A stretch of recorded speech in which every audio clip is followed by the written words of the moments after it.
meja yang di hadapan dulu ya. Okay, saya ulang sekali lagi. To all delegates, please sit according to your table flag, and to all local participants, please fill up the empty space. Penuhkan di bahagian hadapan. Okay, itu sahaja. Terima kasih.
Asean shines so bright, standing strong in the light.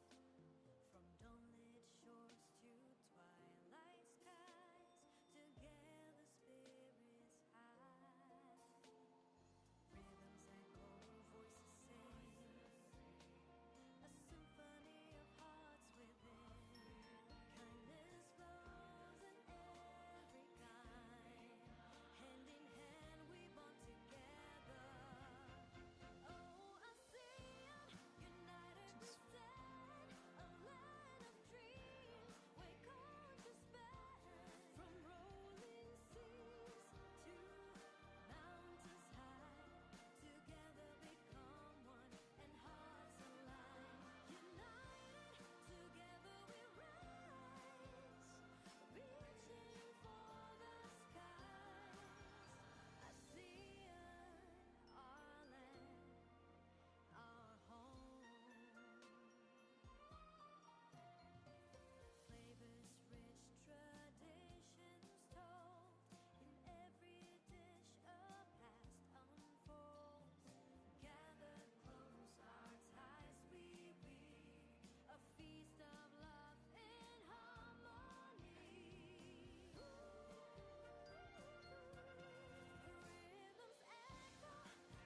Rhythms echo, Good morning, everyone. I hope that you can fill in the front seat for the forum.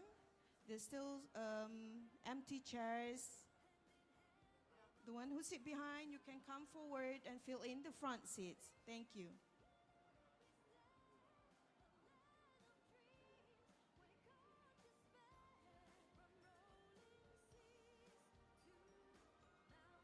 Before we start, you can scan the QR code for the registration.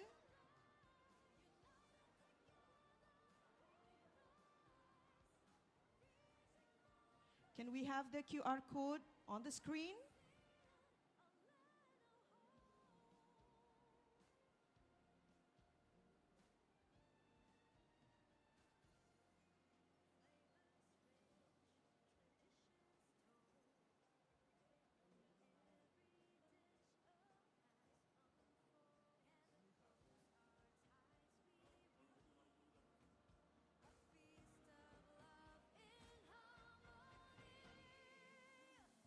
together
before we start, I have the key card for room 1102.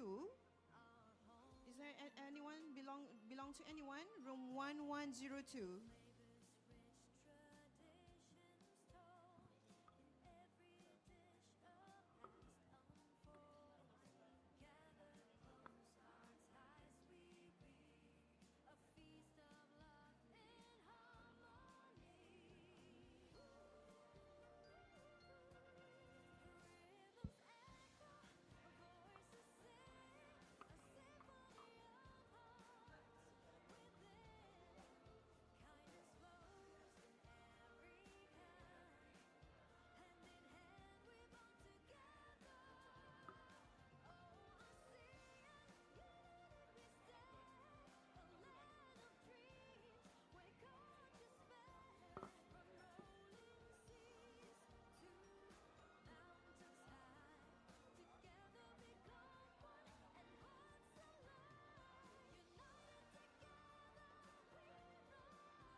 Beauty of Asean shines so bright, standing strong in the light. From dawnlit shores to twilight skies, together spirits high. Rhythms echo, voices sing, a symphony of hearts within. Kindness flows in every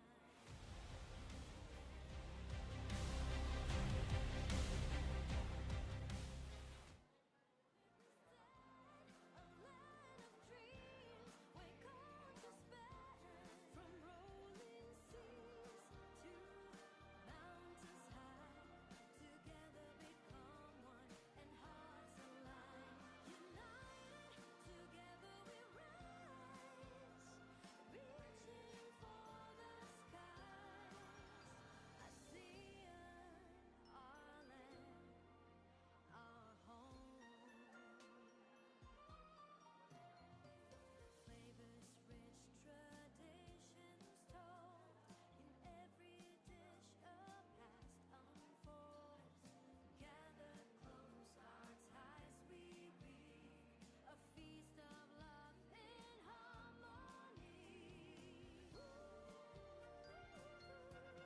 Rhythms echo, voices sing. A symphony of hearts within. Kindness flows in every kind. Hand in hand we bond together.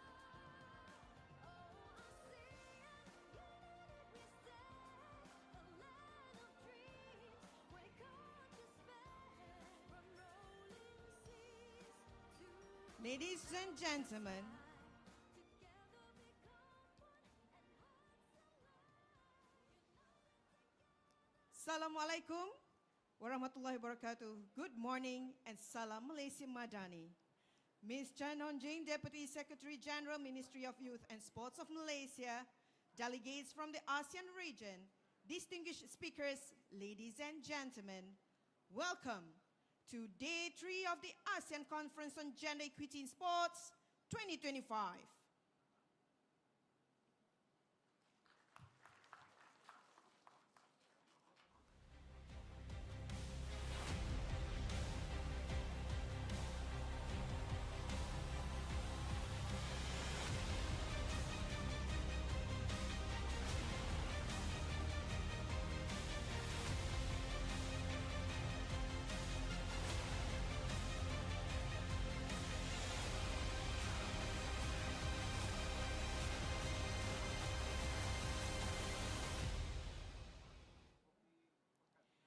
To begin our day with energy, unity, and excitement, we now invite the esteemed voices of our delegates from Cambodia,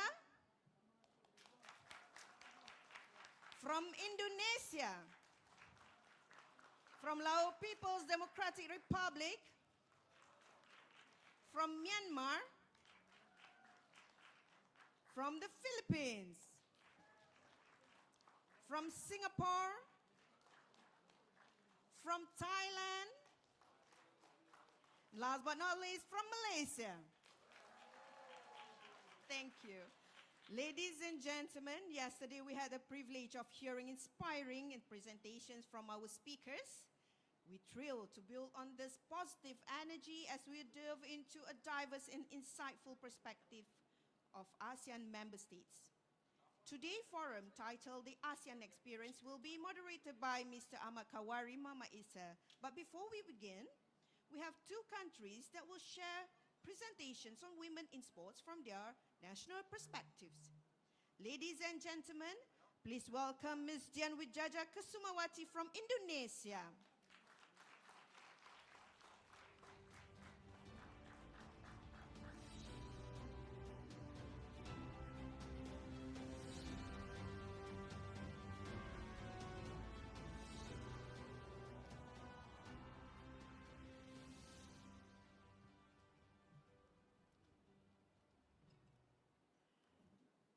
Good morning, ladies and gentlemen. I'm Dian from the Indonesia, NOC Indonesia, and with the two delegation from Ministry of Youth and Sport of Republic Indonesia. I want to represent a presentation about in the Indonesia program. Okay. Presentation of Indonesian leadership in national federation. Three of the 66 national federation member of NOC Indonesia have female president. President of Indonesia Gymnastic Federation and President of Federation Ice Skating Indonesia and President of the Indonesian Climbing Federation. We have two leaders from women. And women athlete of Indonesian delegation in recent multi-sport event participation. The last SEA Games, men's athlete is 379, women athlete is 220. Last Asian Games 2022, men athlete 237, women athlete 178. And then the last Olympic Game is 2024, men's athlete 17 and women athlete is 12.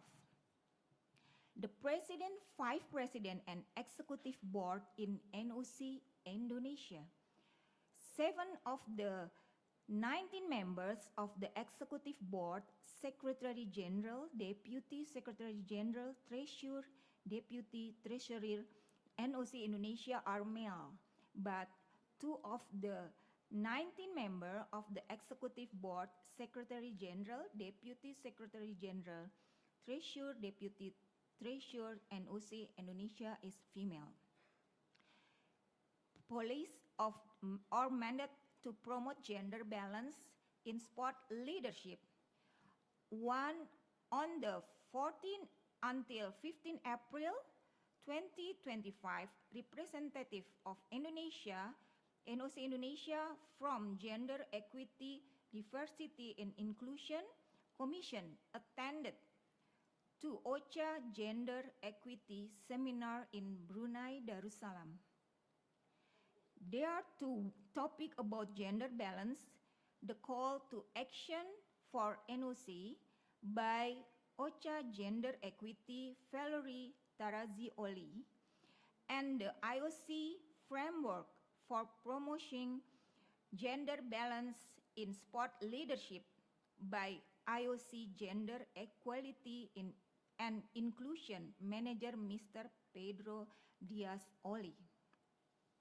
One, OCHA presentation call to action for NOC, integrate gender equity into all activities, policies and strategies while establishing a coordinated monitoring and evaluation framework to track progress.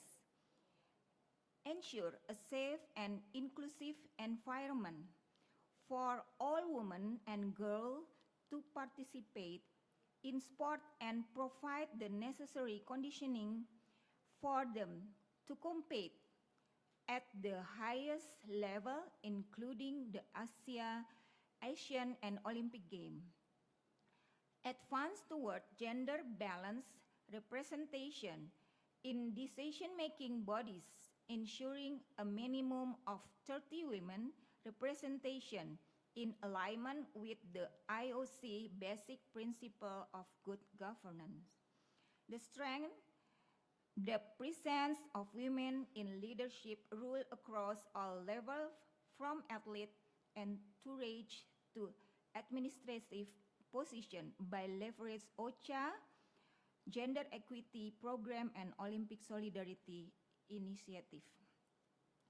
And IOC presentation, IOC framework is a participant how can be guaranteed that women and girls can have access to sport and can reach the high level competition such as the Olympic Games. Leadership, we are talking about management, coaches, how we can create the pathway for women in the world. One will reach this position also. Safe sport, how can we guarantee women and girls can do sport and safe environment? Portrayal, how can we guarantee women have the same representation in media as men and they be the representation, they are not sexualized?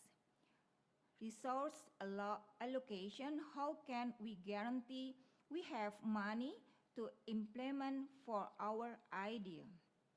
Representative in sport coaching.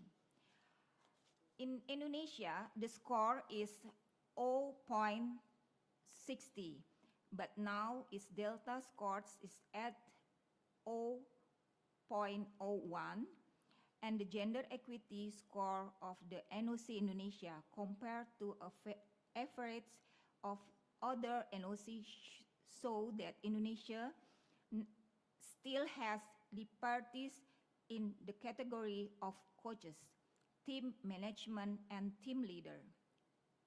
Indonesia has a moderate gender equity score 0.60 with the main contribution coming from gender balance among athletes.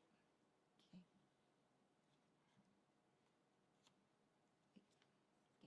Access and barriers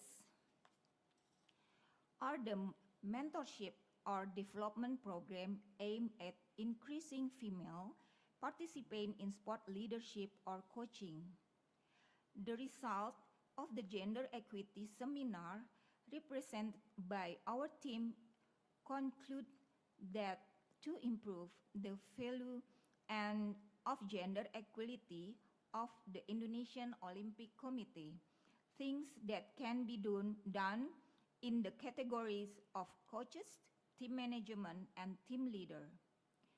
Conducting training and certification program for female coaches, gender awareness and education campaign in sport inclusive.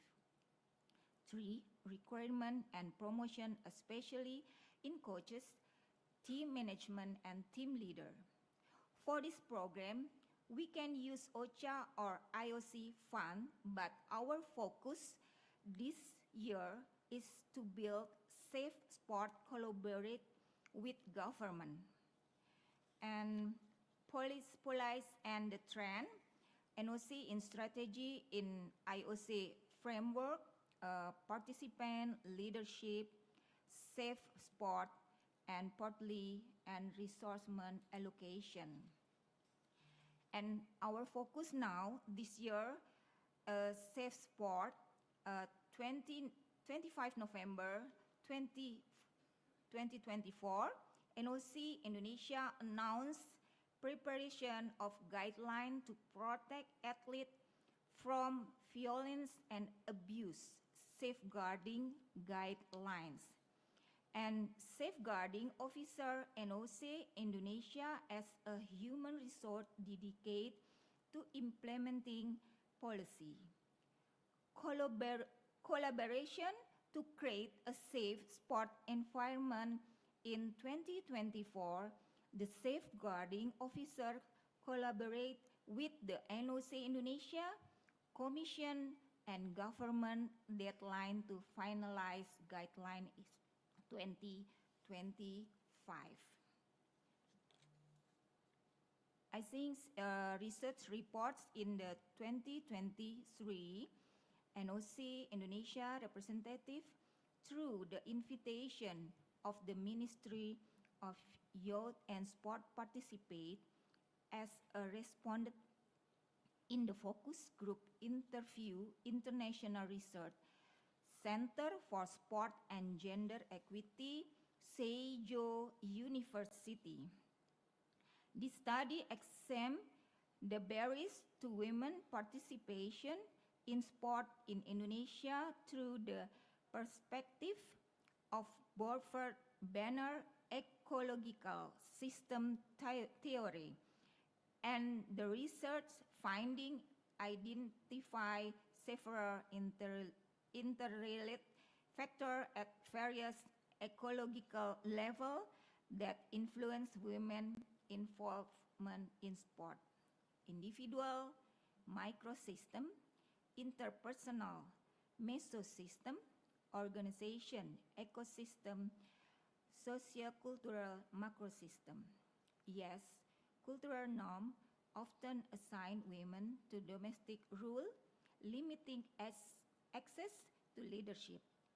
Conservative religious interpretation may restrict dress and interaction with male athletes, however, community are depending. It's finished. Thank you.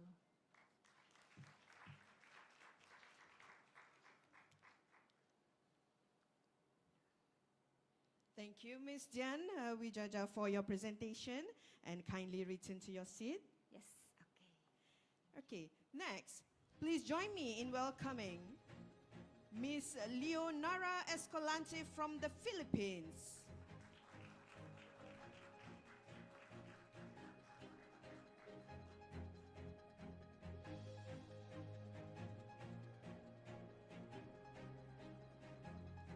Good morning, everyone. I just want to present to you first about our Ministry of Sports in the Philippines, the Philippine Sports Commission. I'm sorry, they just left this morning, our 4 colleagues. So we're here to present to you about the Women's Sports Program and framework. There is an audio. Video? Yeah. Good day to everyone. I am honored to present the 2025 Outlook and Continuing Initiatives of the Women in Sports Program under the Philippine Sports Commission. This presentation aims to share our efforts in advancing gender equity through sports in the Philippines and how we are aligning with the Asean goals on women empowerment.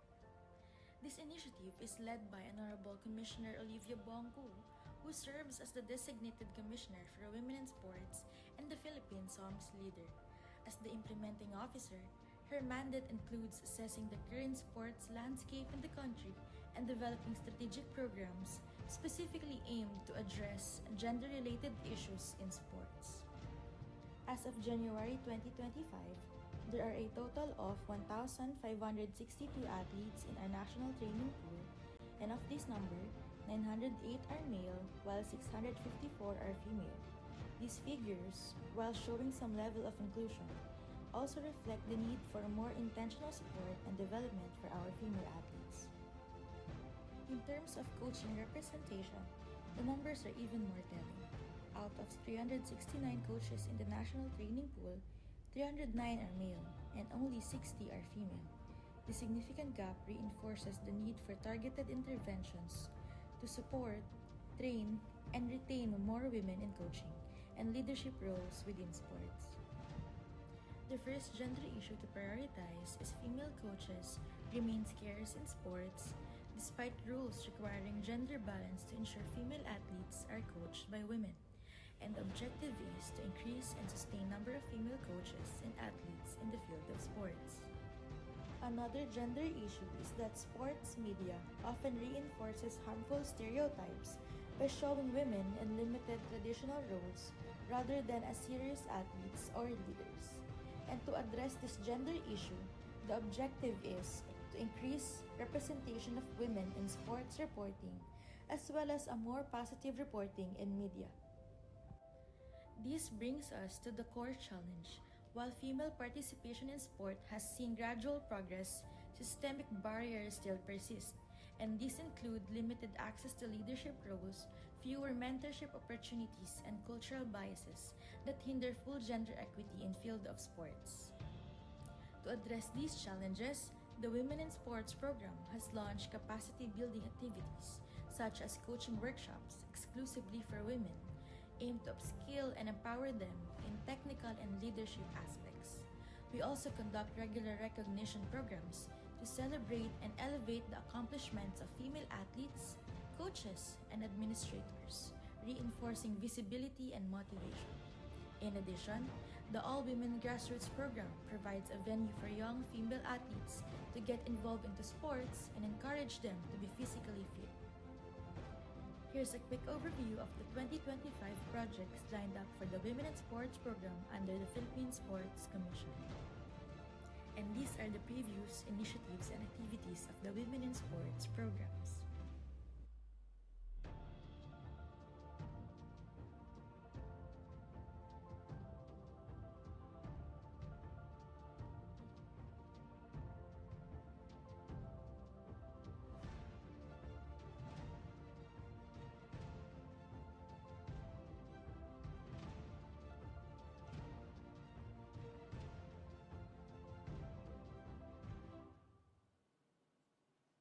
Okay, thank you. That was the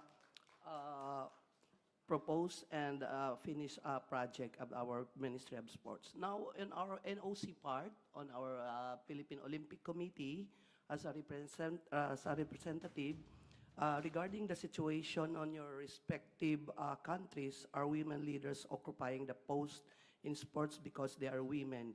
If yes, you can share with us. Actually, in the Philippines, we are slowly witnessing the rise of women in leadership roles across sports. We have a very good example because one of our IOC representative is Mikey Kuwangko. Jaworski is already one of our rising IOC representative from Philippines. And also, we got our first gold medal in the Olympics is also a female, which is Miss Hidelyn Diaz in the weightlifting category. We are proud to share with you.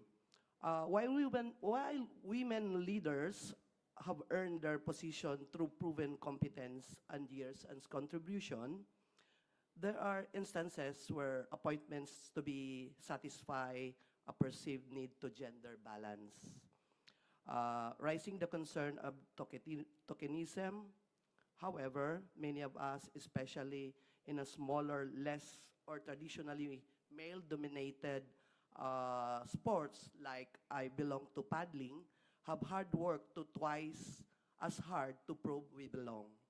Representation alone is not enough. Women leaders must be empowered with real influence, budgetary access, and decision-making authority, not just a seat at the table.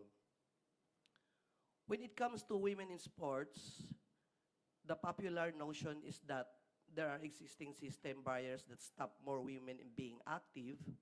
In the Philippines, it's true that women in sports have faced a lot of barriers. Things like long-standing traditions, limited access to trainings, or just the idea that coaching is a man's job. But lately, we are starting to see a shift. More doors are opening, and what's really encouraging is that many men in leadership roles are stepping up as allies. They're mentoring, giving opportunity, and recognizing the value women bring to the table is not just about checking a box anymore. Women are showing up, stepping up, and making real impact. Slowly but surely, the path is clearing, and it's exciting to see how much stronger our sports community can become when everyone gets a fair slot. So the other question, based on your own experience, that change necessary in your respective country to push more women coaches, what is stopping the change? On our part, absolutely, change is not just necessary, it's urgent. One of the biggest barriers to have more women coaches in the Philippines is the lack of intentional system that supports their growth. There is limited access to certifications, mentoring, and international exposure as well. The sports ecosystem tends to favor male coaches for elite teams and international events. Additionally, women coaches often needs balance, family, and professional responsibilities. Without institutional support, what's stopping the change is not just tradition, but the absence of gender-inclusive policies and leadership training tailored for women. The other question is, why it matters? What are the steps, effort, plans, initiative? Well, it matters because in the Philippines, when women lead communities benefits, their style of leaderships tend to be more inclusive, holistic, and athletes focus in the Philippines. The conversation around women in sports is gaining momentum. The Philippine Olympic Committee and the several national sports associations have begun to integrate gender equity. So we passed on our bylaws just last year that 30% of the executive board of our NOC should be female. And regional representation initiative also. For example, in paddling sports, where I belong, we launched national coaching seminar, specifically engaging female participants. We also ensure that female athletes and leaders are visible role models. Still, we need a more strategic push such as gender quotas, performance tracking, policy mandates, and to ensure sustainable change. Thank you. Thank you, Ms. Lonanara, for the presentation, and kindly return to your seat. Ladies and gentlemen, now it is my pleasure to invite Mr. Makawari Mama Isa to moderate the forum entitled The ASEAN Experience. Thank you, Panazen. Good morning, all. Assalamualaikum warahmatullahi ta'ala wabarakatuh. My name is Ahmad Hawari Isa. I am now attached to the National Sports Council. Before we start, I would like to welcome all our distinguished guests, especially Puan Chan, our Deputy Secretary General of Youth and Sports Ministry, my bosses at the National Sports Council, Sports Commissioner Mrs. Hardy, and a lot of other powerful ladies, I would say. Well, first and foremost, I would like to thank the organizer for giving me this opportunity. I am maybe what I call as a blessed three, because there's only 3 men that have been allowed to speak here. The first one, Tan Sinoza. I'm the second one. The third one is the Deputy Minister. So, okay, not bad. We've been listening to a lot of powerful ladies. I must say, until now, I've been telling my team I'm nervous, especially when Miss Leonara answered my question already just now. I gave the question so that we can converse later. She answered it. Now imagine, I'm thinking, I have to come up with a new question now. Well, ladies and gentlemen, we are blessed today because I'll be joined by 7 ladies, magnificent 7, representative from 7 countries on Southeast Asia. I hope they are ready because I'm running out of things to say. So I'll take my seat. Back to you, Asean. Thank you, Mr. Kawari. Ladies and gentlemen, please welcome our esteemed panelists from ASEAN countries who will share their invaluable insights, experiences, and expertise. Ms. Dianwi Jaja Kesamawati from Indonesia, Dr. Vindavong Luang Sitidate from Lao People's Democratic Republic, Ms. Win Tuzamin from Myanmar, Ms. Leonara Escalante from the Philippines, Ms. Chachadapon Pitasatiku from Thailand, Ms. Christy Lai Wee Ying from Singapore, and last but not least, Ms. Sukdev Kaur from Malaysia. Please give them a round of applause.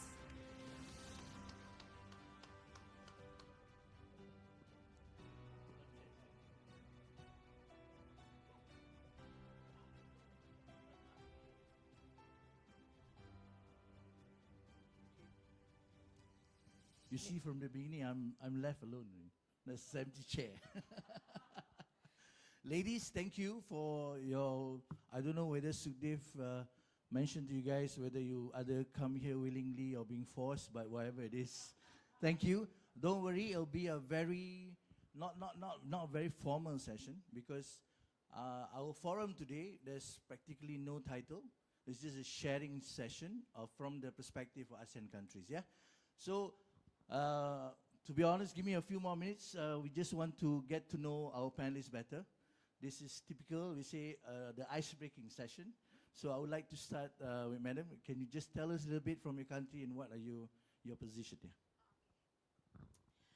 I'm Dian. I'm from the NOC Indonesia in the Gender Equity Commission. And then I'm in the Deputy Secretary General in the Gymnastic Indonesian Federation. That's right. Good morning, everyone. I'm grateful to be valuable opportunity to be here today. My name is Wintu Zame, representing the Ministry of Sports and Youth Affairs Myanmar, and also the Myanmar Olympic Committee. Before, I'm the national karate athlete. Yeah, thank you. Very good morning. My name is Viang Davong Luang Sitidate from Ministry of Education and Sport, Department of Higher Education.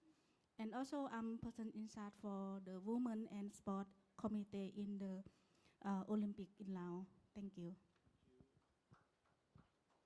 Hi, I'm Sukdev Hans from the National Sports Council of Malaysia. I head the Women in Sports Secretariat, and we have been running programs for the last 5 years. And I also am involved in artistic gymnastics. That's on the side. Thank you.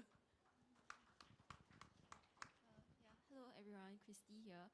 I'm from Singapore, Ministry of Culture, Community and Youth. Yeah, we cover sports as well. Yeah, so we're happy to be here today. Thanks. Good morning. I'm Leonora Escoliante. I think I am one of the former athletes. I started as a national team in volleyball in the Philippines. And then I shifted to paddling like kayak. And then recently I just retired as a Philippine Navy in the military. And then now I am the president of the Philippine Canoe, Kayak, and Dragon Boat Federation, and recently elected as one of the executive board in the Philippine Olympic Committee. Yes. Good morning. My name is Chachadaporn from Thailand. I'm working at Department of Physical Education, Ministry of Tourism and Sport. I'm a nature is a sport physical therapist, sport scientist, researcher. My field in biomechanic analysis. Thank you. Thank you very much, ladies. Obviously, we have a mix of very experienced ladies in sports, in the government sector, and also for private. So thank you again for being here. So let's start the ball rolling. I'm the type that will ask straight, hard questions because I'm the media guy. I used to be a reporter. I asked a lot of questions. A lot of my bosses used to be the guy that asked all the hard questions. So let's start the ball rolling. Okay, one of the main things that I pick up from yesterday's presentation, right? From the first one is from Madam Karen Smith. The title is about championing change, why women leaders are important. She mentioned about the concept of tokenism. So the point, basically what I understand, correct me if I'm wrong, is basically there's a quota of women to hold position in sports in respective countries, but there's still the element of tokenism, means that you are there because there's a quota. Personally, I don't believe that. Everyone should be there on merit. The fact that you're there, you deserve it. So what are the situation in the countries? Maybe one of you guys would like to respond to my question, my opening questions?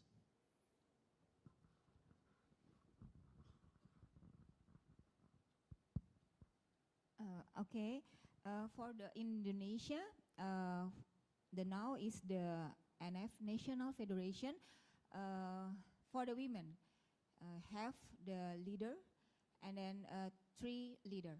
Okay, but we have 60 member in OC Indonesia. But for the athlete, for women, I think it's growing up, and but maybe for the coaches must be the improve again and have the certified, and sometimes it's equal for the with the men. So what's the situation next to you? In Myanmar, women are not given leadership role in sports simply because they are women. The few women who have reached this position have done so through hard work, talent, and strong commitment. For example, Ms. Susumya, she's an all former gold medalist Taekwondo as a director in a sports and physical education department. She earned her position through years dedication and success. We do not have any special policy or quota to help women get into sport leadership. There is also no national action plan focused on women in sports. Yeah. Doctor, situation allow? For in Laos, we have the yes, of course, we have regulation for equal women and men, and they have the right and voted to the education and property, for example. But we think about the culture norm is quite really, traditional, also still influence of the gender rule. There are representative in the gender leadership in position, including the sports, is quite limited. But the government we have the set up for the number of the students, like 30% that could be include the women in sport. And Yes, of course, this is not quota, but we think about the technique and skill that how the woman can ability to the sport of that. Yeah. Mr. Dev. In Malaysia, I believe there are associations that have the gender quota positions in some of the, on the exco side. But I'm pretty sure, because based on the statistics from the Sports Commissioner's Office, we have 18% of women in leadership positions right now, but they are there because of their ability and not because they need a walking stick, so to speak. So, I believe we are in the right direction, but there's more to be done to get them right up there. Understand. Miss Christie, Singapore. Yeah, hi. Actually, in Singapore, right, we are a meritocratic-based society. So actually, the women are actually in the positions they're in because there's a match between like the job requirements, their capabilities, their abilities, as well as opportunities for them. So I would like to share that 1/3 of our NSA boards actually has more than 30% female representation, and also in terms of and this is based on stats from like 2023. And then for our coaches, right, 26% of them are actually women. Yeah. Just to share. I want to skip Philippines. She answered my question. I have different question. So Thailand first. Yes, in Thailand, there are many women who hold leadership roles in the sports sector, whether in government agencies, the National Olympic Committee of Thailand, National Sport Federation, or private sector that support sport. And I believe that more and more women are stepping into leadership positions across different sectors. However, not all of them are in the highest leadership positions within their organization just yet. In my view, women in Thailand who take on leadership roles do so because of their potential, skills, experience, and passion, not just because they are women. They earn their positions through hard work and by providing themselves that they belong. They show their capability and make their potential visible to society. Okay, question for Philippines, Miss Leonara. Based on the feedback of the other 6, obviously a lot of the ASEAN countries on the right track. There are still 1 or 2 countries that are still using the quota purely just to push women up. What can ASEAN country do? Because obviously Philippines are also very well aware of it. What can ASEAN as collectively as a group can do to help push all the other maybe member countries that use tokenism still just to fill up the numbers instead of being there on merit? For me, I think in the Philippines, I can say that we are more democratic, country rather than our neighboring countries as well.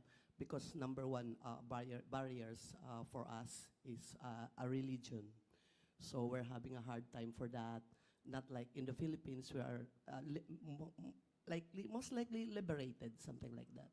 So I think we have to push more, and we have to stand that we have also the right as equal, as much as possible, maybe equal to the male, because as I experienced in the Philippines, even our international technical official in the Olympics, we are 4 women, only 1 male. So yeah, so at least we are improving, and I hope other countries as well, because I saw also like in Singapore, the best athletes they had in swimming is a female. So I think we can be more, get allies from our men's leaders, because we need them as our mentors as well. Thank you. What are the barriers, Thailand? What are the barriers? Because to push more women leaders or more women coaches, so that it can be on par with the men?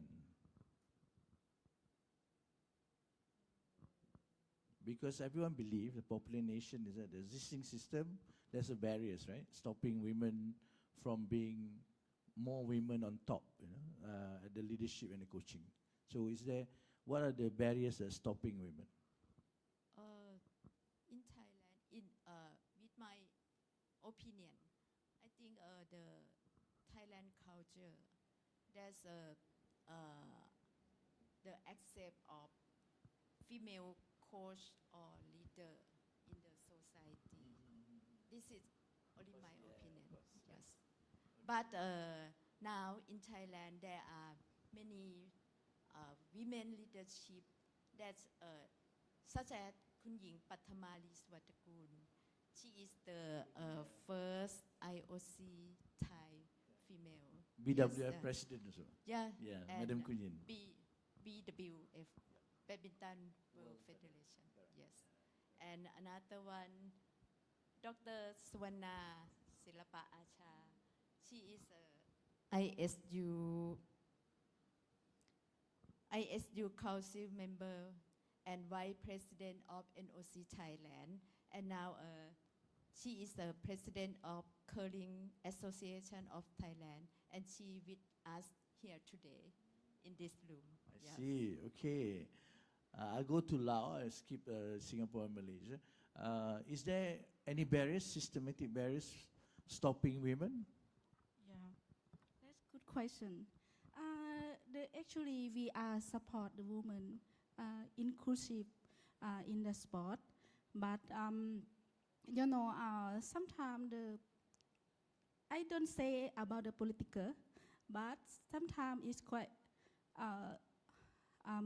a challenging of the women in the in terms of the policy making, and then also in terms of the because we are also limited access the women in training and develop about the development opportunity for the women. That I think that's it's quite really challenging in my country right now. Myanmar, you are a former athlete. Were you coached by men or women when you were the athlete? Sorry? When you were the athlete, right? National athlete of Myanmar, right? Your coach is men or women? Men. Why not many women coaches then in Myanmar?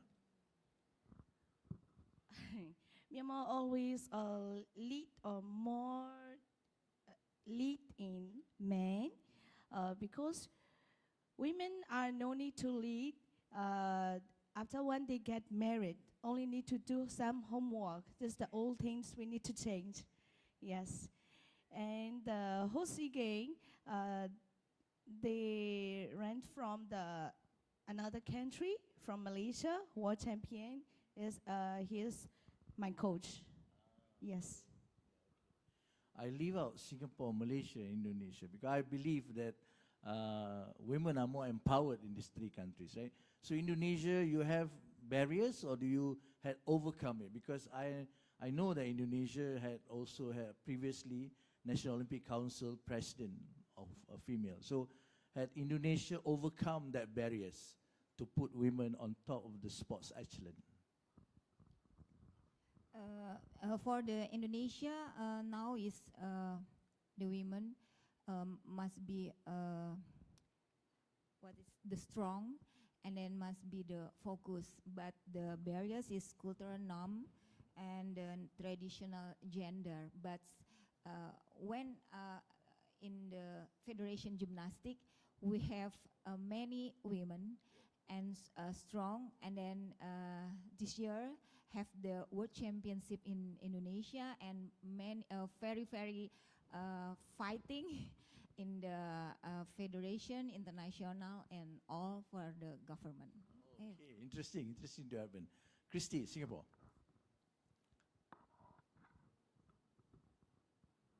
I would actually say that actually in Singapore, we do have some social media representations about women in sports, especially women coaches in sports. So on Coach SG, on their social media page, in a tie-up with International Women's Day, we actually portray and very profile our female coaches. So I think it's also like a good role modeling also for people to see, okay, female athletes also to see that, okay, this is something they can aspire to. Yeah. Ms. Sukdev, Malaysian perspective. While it cannot be denied there are barriers, but I think we are slowly dismantling them. However, I think the challenge that, see, this is the interaction that I've had with a few associations, the women that are sitting in the exco positions, and they have said that sometimes they are there, I mean, they've won, I mean, been elected to the position and all, but the problem is the men in the associations, you know, in the respective associations, they are like, not acknowledging or not taking whatever the point of views of the women seriously. So this is something that, you know, sometimes makes some of the women like, okay, then, you know, I'm only going to sit in for one term and then I'm going to leave. Whereas actually they have the capability. So I think it's more of a, we have to create more awareness, you know, for the men to understand that they're not sitting there just like a pretty face or, you know what, I'm going to go back home and cook after this. That's not my role. I'm going to sit there and give you some ideas, take it seriously, and and you know, just to be taken seriously, and whatever that they have, ideas that have been put forward to be actioned on. I think that's pretty important. But I think the barriers, I think in all the countries are slowly being broken down for sure.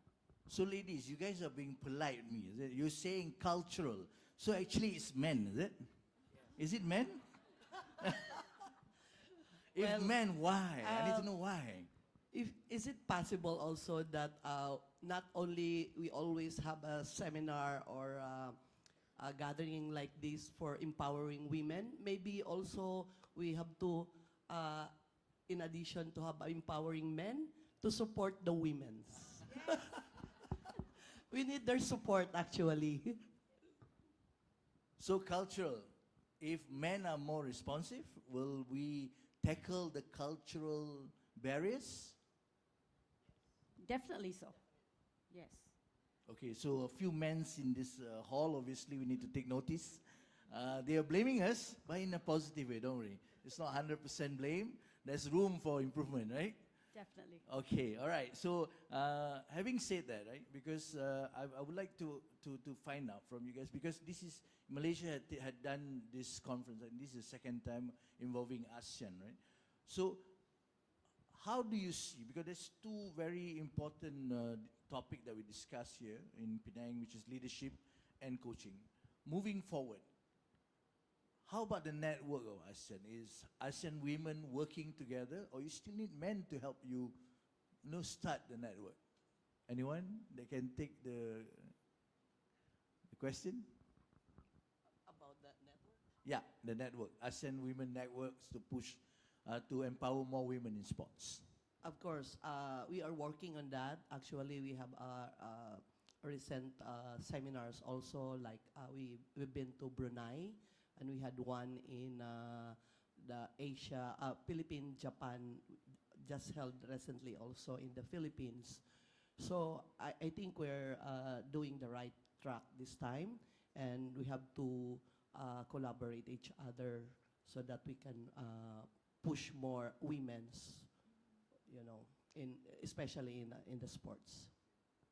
Perhaps icons like Thailand and Madam Kunyin now at the top level of IOC and the Badminton World Federation. So maybe Thailand can contribute to this network of becoming maybe providing icons that can be shared with all the other Southeast Asian nation. Perhaps Thailand. In my opinion, I think this can it look like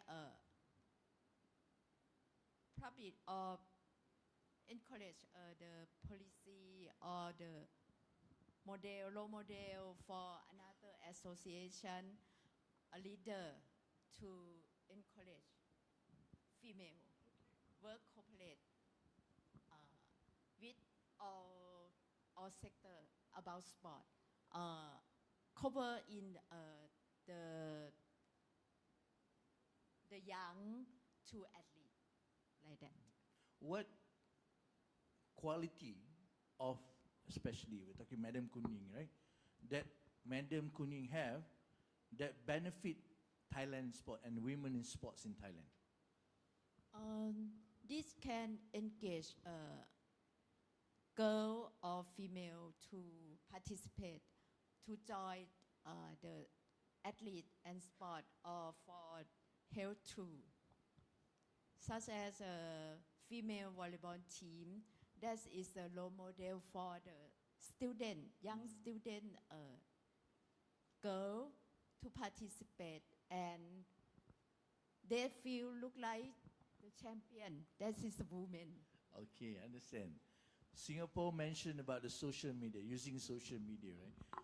How do you push that? Because yes, one of the easiest one, obviously putting the athletes as the icons, right? So then, because I have a lot of followers, especially in social media accounts and stuff. So how do you strategize to push, empower women in sports through the usage of the social media? Okay, I think maybe that might be best handled by our comms team. Yeah, but I do believe there's actually quite good representation of our athletes, because in general, of all our Singapore athletes actually, yeah, so we have fair and equal representation. So on media platforms, we also profile them and their stories, because all of this inspire and aspire our Singaporeans to support our athletes as well as to rally for a sporting nation. Yes. In Myanmar, who is the biggest role model for women sports, athletes or coaches or association, all the leaders? For me, Dr. Miali Singh, she is also retired in the higher level of the Deputy Minister of Ministry of Sports and Youth Affairs. She is a national badminton player and also the international referee. Yes, but very less in the golden background, the kind of level. So, and also we need to promote some media, also very less in Myanmar just now I see it. Yes. How about Lao, Doctor? Yeah. Yeah. For me, I'm also the new baby. Yeah. So I'm first hand to involved in this women and sport, but at that time, I also work for gender equality in the Ministry of Education. In general, for the Lao PDR, in my opinion, that we need to development about the stronger implementing of the policy at all level. That's we need it. And yes, of course, we also yeah, we have the limited of funding, especially for the female coach and leader, and how to there's I think that we also in the role model. I really agree that we should highlight the female athletes, how we promote this about the female and athletes to be the, how the achievement in the chain of public in perception as well. So that's my understood. Yes. Thank you, Doctor. How about Indonesia? Indonesia used to have a lot of sports icon, female sports icon, right?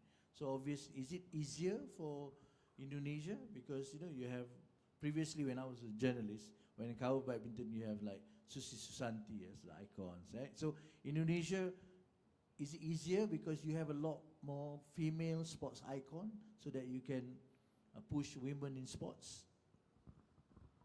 Yes, for the athlete in the like the Susi Susanti and Yayu Basuki, yes, and more female Olympic, and then but for now for the female must be important balance representation, many female athletes feel more comfortable being coached by women, especially in sport involving body awareness and emotional and role model.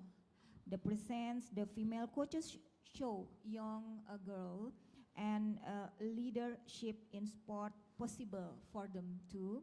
And I think it's different representative women coaches often bring a more collaborative and empathic approach to leadership and athlete development and equal opportunity sport should reflect the value for the fairness and that start with leader differency. I think it's more for the athlete and now coaches in the now.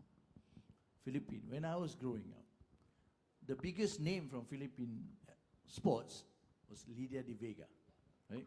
That's basically the icon not for Philippines, but Southeast Asia. Since then, very seldom we hear the big name like Lydia de Vega. So how do you push? Are you still using the same strategy, having the sports icon to empower more women in sports, or do you have a different strategy? No, just like Lydia de Vega, she is my also colleague in the armed forces, and she was really our icon. And then after that, here comes our first gold medalist in the Olympics, which is Hedelin Diaz. And then we have also our Asian Games equestrian, which is Miss Mikey Kowanko Jaworski, now sitting in a high position also in the IOC. So they are our icon, and we are looking forward to more possibilities and more talents from women in the Philippines. It's very interesting you mentioned Ms. Diaz, because Malaysia claimed that we have a little bit to do with it. You know, because Ms. Diaz trained in Malacca, in Malaysia, on the way for her to win the gold medal, right? Yes, So I need to ask Sukdev the hard question now. Malaysia have to actually, you know, the word we call Malaysia tumpang, you know, like, you know, we have to share other people for women to be empowered in Malaysia. Okay, how do I put this? He already warned me about this. Yes. Yeah, well, I mean, because it was COVID, so she had no choice. She couldn't go back, so she was stuck here. And when she trained, I mean, kudos to her, obviously. Yeah. She's done so well. Obviously, relating back to your earlier question, that voice and visibility is really important. A couple of years ago, when we were all hit by COVID, and the women in sports initiatives were, you know, put to a standstill. So what we did was we had this Facebook. We had a lot of promotions. One of the initiatives is through the promotions through these social media. So what we had was the theme was So She Did. So we had ex-athletes, current athletes that were going to the 2022 Olympics and Paralympics. And then we had parents, we had coaches, we had everybody that we could think of in the sports ecosystem that we showcase, like, you know, what it's like, you know, like for the people out there to see that, you know, we have all these women and what more needs to be done. And we had a lot of good feedback from that, and I think a lot of people were very inspired. We did that for about like 20 episodes from 2020 to 21. So moving on, what we did was we changed the concept now that we are all okay. So we have this Sports Icons Tour. So we bring you know, these athletes, the ex-athletes, the current athletes, icons, to schools, to government initiatives, I mean, programs. Universities. Sorry? Universities, yes, universities and all, and for them to speak of their experience, because it's very important for people to see them and then to get inspired. So one of the Sports Icons Tour, I embedded it with, I had a carnival because I was taking care of 4 sports that were under us. That was football, badminton, football, netball, rugby, and hockey. So we had a carnival, and in that we brought 2 icons, and one of the icons is actually here, Dato' Shalin Zulkifli, our bowling icon. So yes, hi. Oh, at the end there. Right at the Dr. end. Shalin, please stand up. Okay. Yeah. So and we brought an artistic gymnast as well to to sort of like give a talk to them and all. So we had, I mean, these kids were their ages were between 11 to 17. But what brought tears to my eyes is like it's when these icons walked in, you could see the excitement.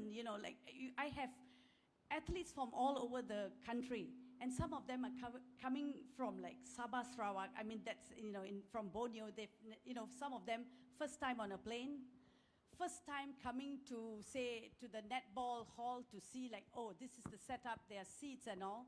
First time in a hotel. And the excitement, and when they saw these icons, some of them were crying. I was standing next to one, and I was like, why?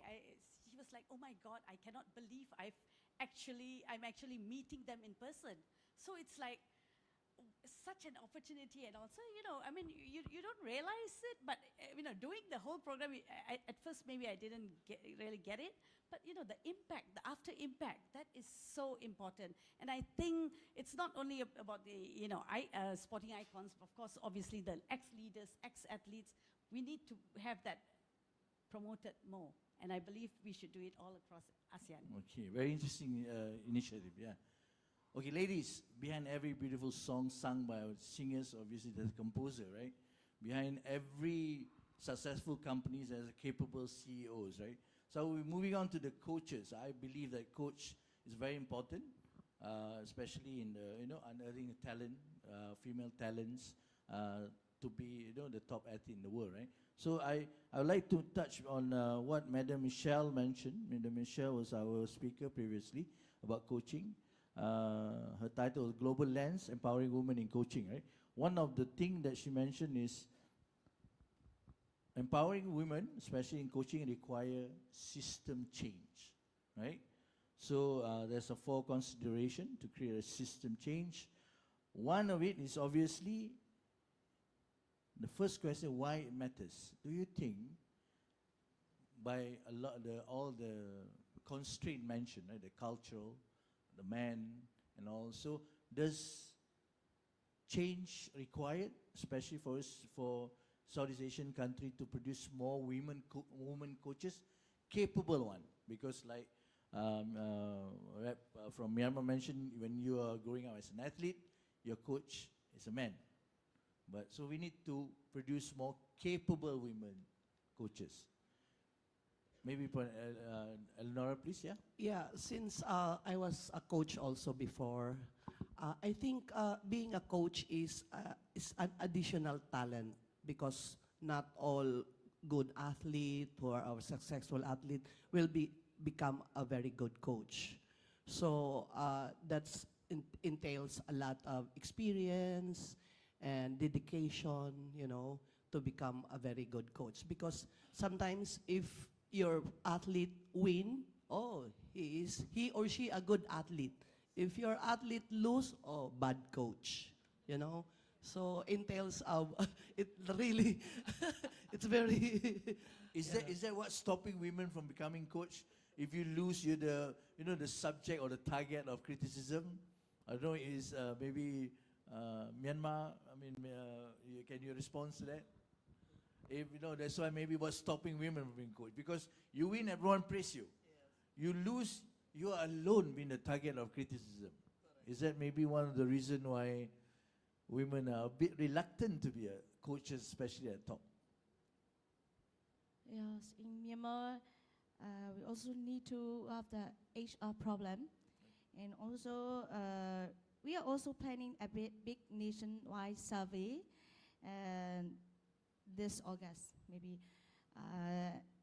A collateral data and how many women are in coaching, who is the golden background, who is the understand where we are and where we need to go. Yeah, right now very far to go, but we are just a small step to do. From the conference, I'm really inspired of me. Yeah, I can go back and work with the Myanmar Olympic Committee and something happen. That's good. Yes. There's something good to take away from this Yes. conference. Doctor from Laos, how about Laos situation? I believe there's a lot of women coaches, but maybe women coaches at development, not at the top level senior. What's the situation in Laos? Okay, in my country, yeah, many believe that coaching is the main job. Yeah, in it's especially for the in the technical or competitive sport is the main.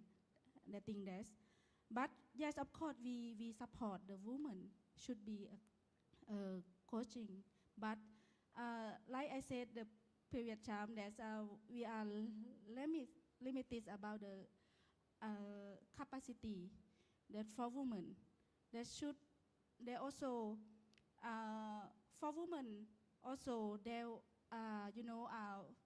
family that is the career for them, so that's we also have the facing for about this, but yes, of course, this gender should be balanced for the support. We support it, but based on technical and skill, like Philippines said, that I really agree, and also we think about the seniority. That's also important for to be the coaching about this. Yeah. Interesting. Singapore. Lau mentioned coach should be men. Singapore, I don't think so, right? In Singapore, actually, like a quarter of our coaches are actually female now, as of those registered in the National Registry of Coaches. Yeah, so I do think, and there's quite good social media presence and representation of them also. So there's this visibility, yeah. But definitely, we can always aspire to have more female coaches on board. Yes. So men is not to be blamed, right, madam, from Indonesia, right? Because men are expected to be coached, but you blame men for being more men coaches than women, right? Indonesia, how's the situation in Indonesia? I think in Indonesia is not more for many in the women, but the strategy is the women must be focused and skill up, and then when you train like the gymnast, I'm the gymnast, and have the must be the have the like the Eva, the gym coaches, and must be separate family, and must be skill up and emotional for the athlete. I think it's growing up to the equal for the men.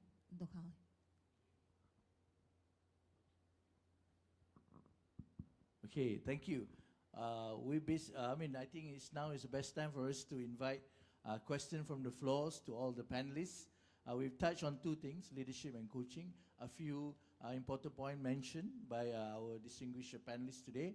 Obviously, there's a cultural constraint, but the beauty of it, there are a lot of positive from it, that a lot of exposures, a lot of realization that, there's a pathway open for women in sports to move forward, in progress. So is there any question? I invite any question or any feedback, any opinion from the floor?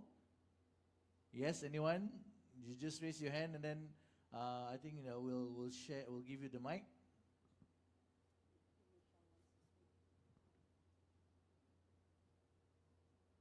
No? Oh yeah. Okay. We'll start with from my right side. Yes.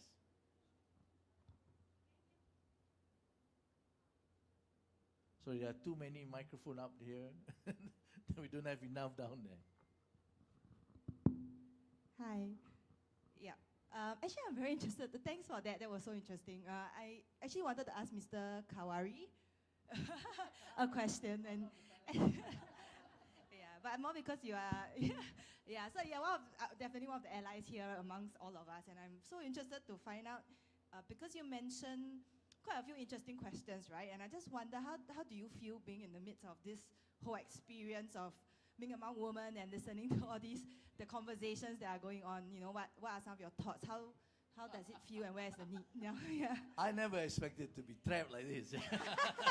Well, wasn't trapping you. No, to be honest, I mean, I admire powerful ladies. Well, I married my English teacher, you know, so obviously my wife is my English high school, so she's a powerful lady. You know? So, and I'm blessed. I tell you today, with all my panelists and all the delegates, there's a lot of insight, a lot of perspective that I think. Yes, next time organizers should invite more men so that we will open up our mind more, because there's a lot of good points. And I hope that's the last question for me. So the next question should be for the panelists.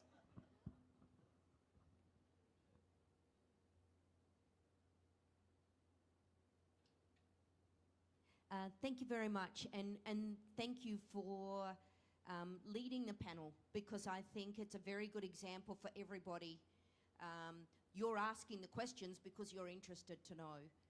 So the question I have for the panel is, I'm interested to understand how you drive change in your country, but at the same time you're culturally sensitive and not pushing back too hard against the men in power.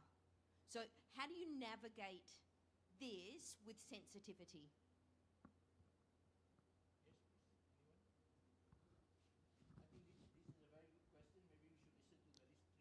Responses, yeah? Yeah. In our NLC particularly, we are pushing right now. We already included in our bylaws the 30% executive board should be women. Now we are pushing to be 40 or at least 50, and not only in the NOC executive board, but also we are trying to all national sports association, because sometimes the representation in my country, the national sports association are all men, are members and officials, and we are having a hard time sometimes because mostly is they are what they call this one, congressman, they're politicians, so they have the power, so the women should follow because senators, congressmen. So that is our big also barriers in our sports. Okay, Doctor. That's a good question. In general, in Laos, we have the National Commission of the Women Advantage for Mother and Children. And this is our guideline for how to support the woman in quality. And also, we also promoting women in the sport to align with the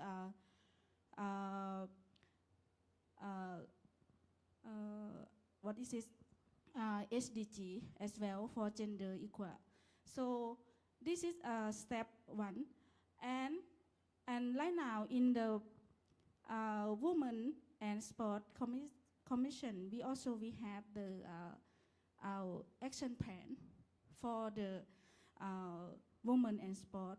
We revise all the policy, regulation, and data, and the number of the athletes and women in the all level that we starting right now. So this is a quite I think that's Lao is just initiative, but we try to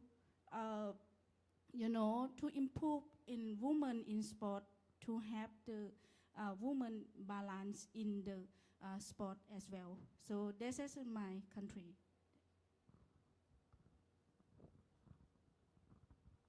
For the Indonesia, maybe NOC Indonesia collaborate in the Ministry of the Youth and Sport of Republic Indonesia and have the have strong community and collaborate in the Oli and many an athlete here for the upgrade for the women gender equity. I think that's right, and have the workshop and anything and communicate like that. Myanmar. Myanmar, we are starting to see more attention on women in sport participant. Right now, some senior women in sport department are working how to speak up for gender equality. Yes, they are encouraging every division or to think about women's roles and leadership. Yeah, we are studying. How about Singapore?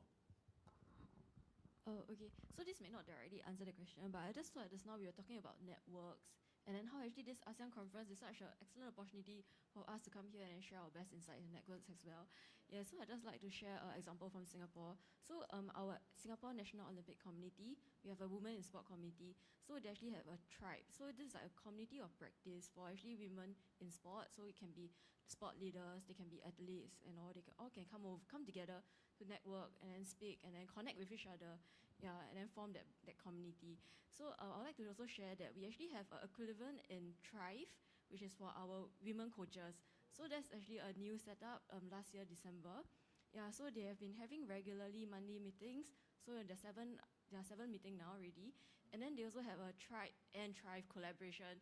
So they kind of bring two communities together so they can further collaborate, network with each other, share opportunities, share experiences. So I thought this is a very good opportunity for networks. Yes. How about Thailand? And now in Thailand, there are many women leadership in higher position and female athlete that is famous for the push girl and female to participate like a player or like in leader position in association or something like that. And this will pushing more female or girls to participate and open area or opportunity to cooperate with. And another one is now we will encourage is a safe sport. Yeah, just start MOU for the many participants about women to encourage this. And if they feel that is safe, it trust to cooperate. And another one is the network together, like that. I hope we answers questions. Yeah? Can we invite another question from the floor? Yes, at the back there. I think there's a gentleman at the back, yeah?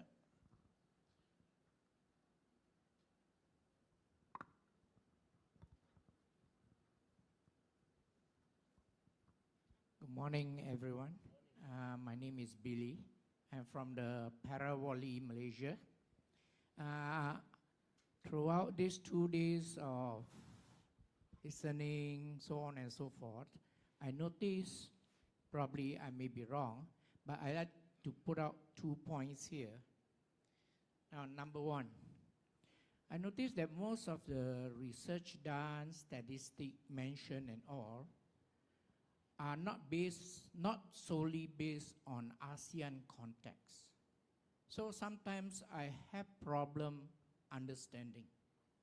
Probably now our department, our ASEAN, 11 countries, they have their women in sports department.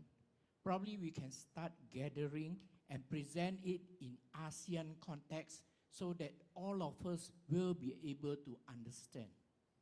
We have Lydia, we have Charlene. I mean, in Philippines, Lydia. So we have statistic, we have research work, which we can base on. That's my first point. Can we do it? I'm sure we can if we want to. Secondly, is we were focusing so much on women empowering. Naturally, that should be the way, because that's what it's all about here for this, in this conference. But I think we shouldn't leave out the men. Men per se, what I meant here is that not at higher level in policy making, probably right down to the grassroots. We should have programs such as this to, well, how should I put it? Probably to educate us, to make us open our eyes. When I say us, means the men, on how to work hand in hand with the women to empower them. You know what I mean? You have workshop, brainstorming for women on empowering women. Don't forget the other partner as well. Most of us, we are not aware of what to do unless they are exposed, and most of our ASEAN countries, not many have the privilege of seeing sports in the international arena. Bak kata pepatah lah, kita bagaikan katak bawah tempurung. You know? So, these are my 2 points that I sincerely hope that maybe had been done, but the fruit is not ripe yet to be plucked. But we can work on that so that probably and hopefully it can speed up the whole process and we can work together like husband and wives. Thank you very much. Thank you, Viri. Thank you so much. So let's, Ms. Sukdev, can you take the first part? The point is that's not enough data from the context, from a lot of data presented not from the context or from the eyes of, from the mirror of ASEAN. Basically,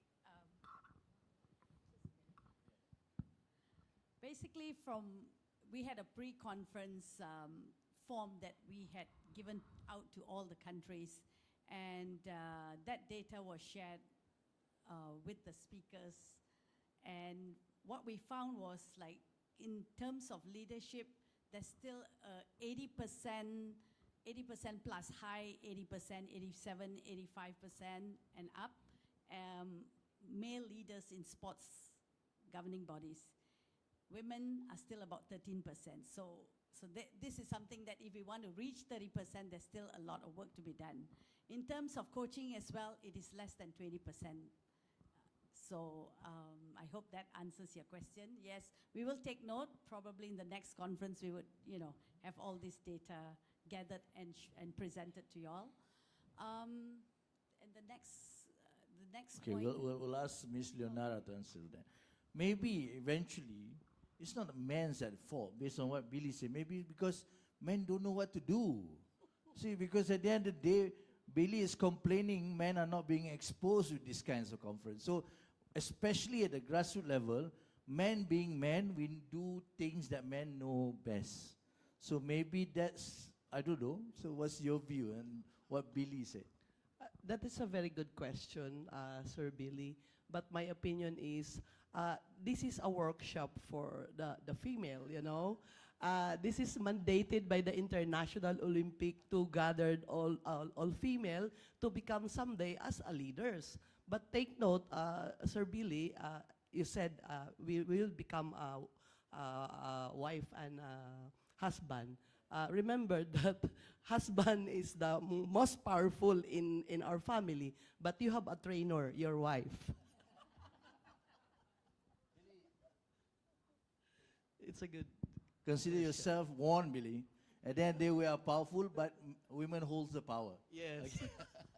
Okay, is there any other question from the floor? Yes, a lady from the front.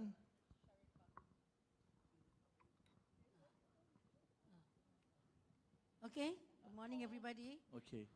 Okay, I'm not going to ask questions. just to say that I'm the president of National Aerobics Association of Malaysia. Well, thank you to our MC. And first of all, can all of us give a good clap to our leaders? A good one, a warm up, a warm clap. Just to inform that, as a president, Malaysia of Aerobic Fitness Association, we have a lot of women coaches, and we are the mass sports out of it. I performer, but we do have a competition. Only that we lack of men. That's all. Just to say that. And thank you, everyone. So there's one that men are lacking. We are now we have to strive and empower men for aerobics. Yeah. Okay. And thank you to you also, MC. Okay, another one. Yeah. Okay, thank you very much. My name is Sharifah Fatina from ISN. So just regarding the men's support, we actually identify that it's a very crucial thing. And actually in our culture, maybe it's because of the culture and the norms that we have in our country. I mean, maybe most of the ASEAN countries have the same norms, whereby the man is on top and the women will be the second person. Even the boys, the girls in the school level also has been trained like that. Even if we can see like children in schools, the ketua darjah or the head of the classroom also must be boys. Usually it's boys. But the assistant head, ketua darjah, head of classroom, even that level is the girls, then girls. So the culture must change from not only at the top level, like, yeah, the little change, like little change is something that can create a bigger change for in future. So like the previous participant from Singapore, I think Michelle, isn't it? So has mentioned about this, the little change that we can make. So for me, like last year, we also recognize a man as a very, very crucial, or the person that we need to empower. We have created Anugerah, or the Women in Sports Award last year, and we have this category, male champion of change category, because we recognize that men is so important to empower women. So I think the point is that we also need to look at the little change from the beginning. I mean, the boys and girls, the school levels, that we also need to look at, not only because from there, bigger change would come. Thank you very much. Thank you, madam. Very good point. Ladies and gentlemen, the last thing I want to do is to turn this into men versus women. Because men will lose, for sure. Billy, I know you, but at the end of the day, we have to admit that we are at losing end, okay? Okay, but that's a very interesting question, because you mentioned again about culture, about the cultural constraint.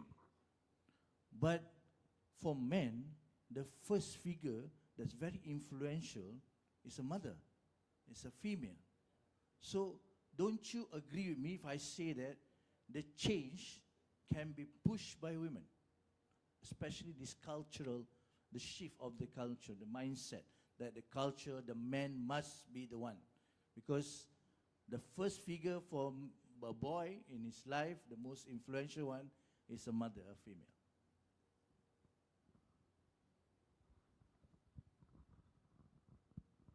I think it's for the change like this is difficult, because the women must have the emotional, but the man is not the emotional and strict like that.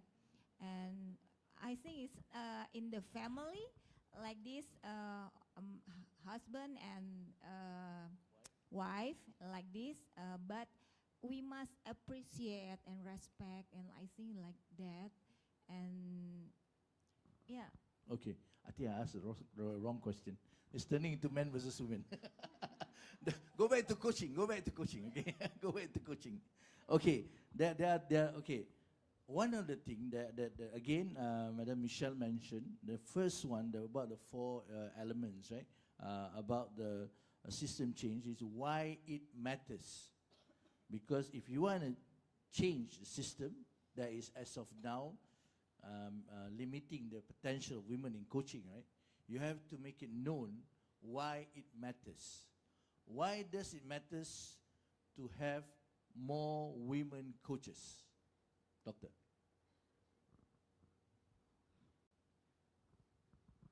Yeah, it's good question also. But it's, for my perspective, I think that changing is quite really hard. But my thoughts, I think that we should introduction about the gender quota and how we can support the woman in the coaching is we can offer the scholarship or something scholarship for women to attend the coaching course. I think that is my point. Yeah. I'd like to ask this question, Sukdev. Why it matters if male coach did a good job for female athlete too? Why must there's the difference? It's important for the women athletes to, in certain sports, I'm talking in gymnastics, I'm sure Madam Dian from Indonesia may agree. While, of course, we need, in the coaching side, we need the men for the support of teaching skills and everything, but on the feminine side, we need to have the female touch there.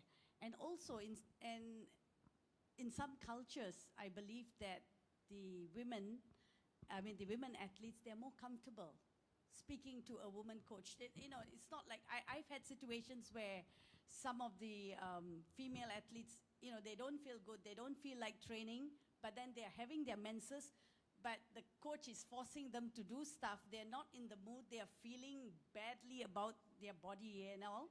And here the coach doesn't understand, say, oh, you are lazy, you're this and that and all. So the female coaches can understand, and then they can sort of like tweak the training program for the day. So you can't run away from that. And then, it's also good as when we have the female coaches there, eventually these girls, when they grow up, they're inspired. And, they may aspire then to, come out as coaches and all. And it's, I just need to say something about the male allies, Mr. Billy. Just wondering, it's not like, we definitely recognize that we need the male allies, but sometimes are the men willing to listen? Because I face that sometimes. I mean, when we speak, they'll be like, oh no, you're too emotional, you're too dramatic and whatever. But it's actually, we're trying to make a point. We are just wired differently. So men are men. And so sometimes the men think like, I get that feeling like, no, our way is correct. Why? Why are you not listening? Why are you not okay? Why are you not trying to listen? I think we need to have that. So I just... Leonardo, maybe men behave like that because we produce results. Yeah, of course. Yeah, for me, coaches for women is very much needed, especially in Asia, because we have different culture, tradition, and we can create and we can more develop women athletes if we have more women coaches, because of, number one, I said the culture. Okay. But Madam from Thailand, you say that safe sport, men have to follow safe sport. You don't have to worry about men. Women can develop female athlete, we produce result. And you can make sure that we behave because there's a safe sport. What do you think? This is a good question. In my opinion, example me, if I feel safe or feel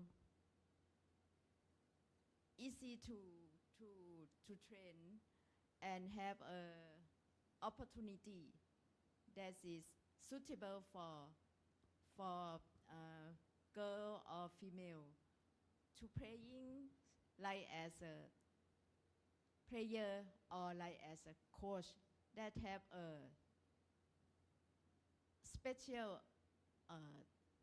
knowledge or communicate or sharing something that push or empower girl or female to participate. And another is mindset.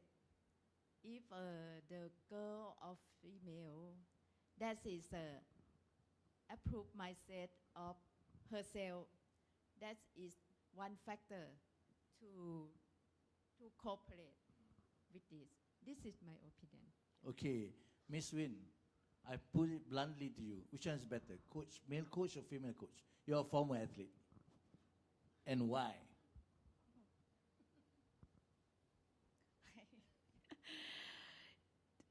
For my opinion, depends on the event.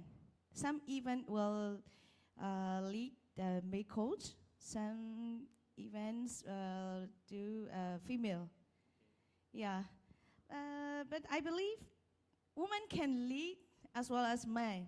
Yeah, I believe that. Okay, women can. Okay, one more question from the floor. Is there any sharing from the floor? Yes, yes. Sadika, Suwana Supa from Thailand, and I would like to congratulate Malaysia since you already accomplished this conference by having a man ask for attention here. So congratulations, we did a very good job here. And I would like to say I'm very proud of all of us, Southeast Asian countries, that we are all together here for the SDG number 5, gender equalities. We did a very good job, and with the Olympic movement, we did good. We are now being able to speak up as the Southeast Asian regions that we are there. We are working for the women's. We are working for the children's, the ladies, the girls who are in sports. Thank you very much, and congratulations. Thank you. Any other sharing from the floor? Yes, from the front here. The front row.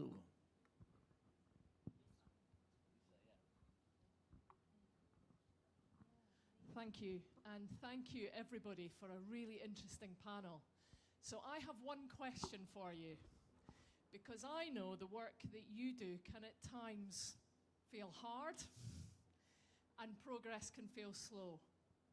So can I ask you, what is the driving ambition that each one of you have that keeps you going? Yes, please. We'll start from Thailand. The driving force. In Thailand, and my opinion, that is the policy from leadership, women leader, and the encourage and pushing, and the media and evaluation, monitoring, that is will help to do like this. Well, in my opinion, for Philippines, I think with good collaboration with our Ministry of Sports and our NOC as well, to encourage more participation from the grassroots up to the high level as executive. I think that's the most important to us, so that we can develop more female athletes.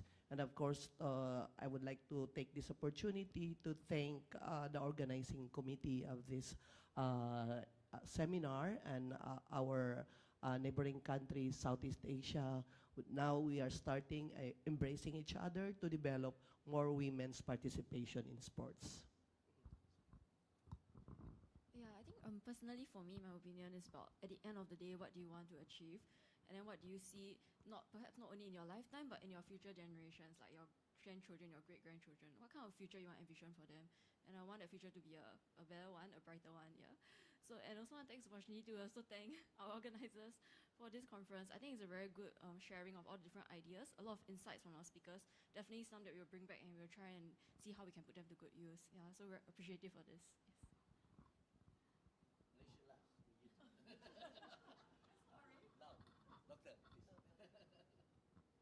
Yeah, thank you very much for your question. For Lao PDR, yes, we initiative for the awareness women and education for the sports section, and also we reform about the policy. There yes, of course, we have the a regulation law and decrees for support all women sector in the sport level as well. So this is a starting point for the how to empowerment women in the sports. Thank you. Myanmar is also starting point too, and we are also offered to open a more coaching certification program for women, and we need also build a connection with ASEAN country and social media also. Yeah, this is very need to do many, but there's a good start. Yeah, I'm happy to join here. It's very good for me and really inspire me. Thank you. For Indonesia, maybe we must working together and make collaboration and make the community, and maybe we can have the workshop for the leadership and for the women, and have the monitoring and evaluation. I think is for the growing up in for women's sport in Indonesia and Asia. Lisa, as we've discussed before, we are guided by the Women in Sports Action Plan that started in 2021 to 25, this being the final year. There were a few targets set, and especially in leadership and coaching, we are a bit slightly off the mark. So that is something for me, it's like an unfinished business that I think that, no, we must go on. We have to continue this, and we have to move this, because if we are not going to do it, who else? And this is what that makes me, and I believe with my colleagues in the National Sports Council as well as in the Ministry of Youth and Sports, that we are planning to do this, to continue this beyond 2025 as well. Thank you. I hope that answers your question. Thank you, Sudev. One more question from the floor before we do. Yes, I have one male raising his hand. Are you sure, sir?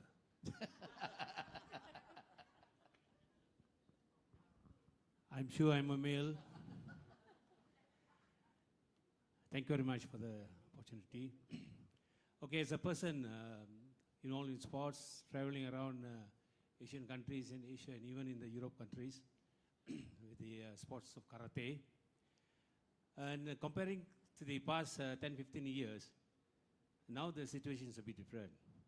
A lot of ladies, even in all the other countries also, they are leading, and the athletes are very much better.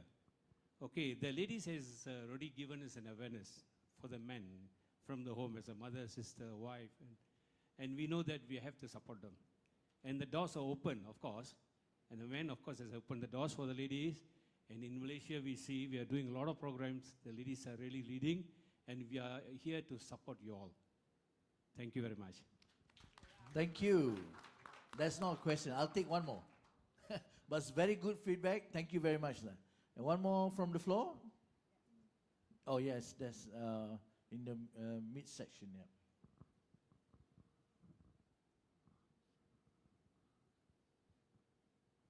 Good morning, everyone. I'm Josephine Kang from Malaysia Athletic Federation. So first of all, I'm very impressed and for coming to this Asean conference. Sharing is the most important part of it with all the different our neighboring sisters countries. So I have come here to receive a lot of input, and in many aspects where we can go back to our federations to make improvement. Of course, there are many things like from Singapore mentioned that we have to do very little, and slow So in my federation, just to share, we have, because Malaysia, we have all the different states. We have all the states, AA means secretary, to come in and with a committee to have discussion and meeting.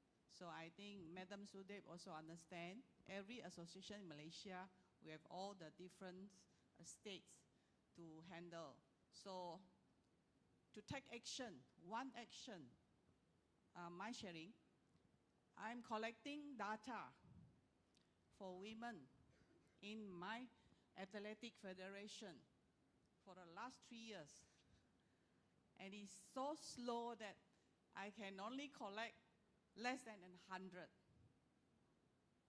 When our management wrote letters to state association to help, we have a Google form.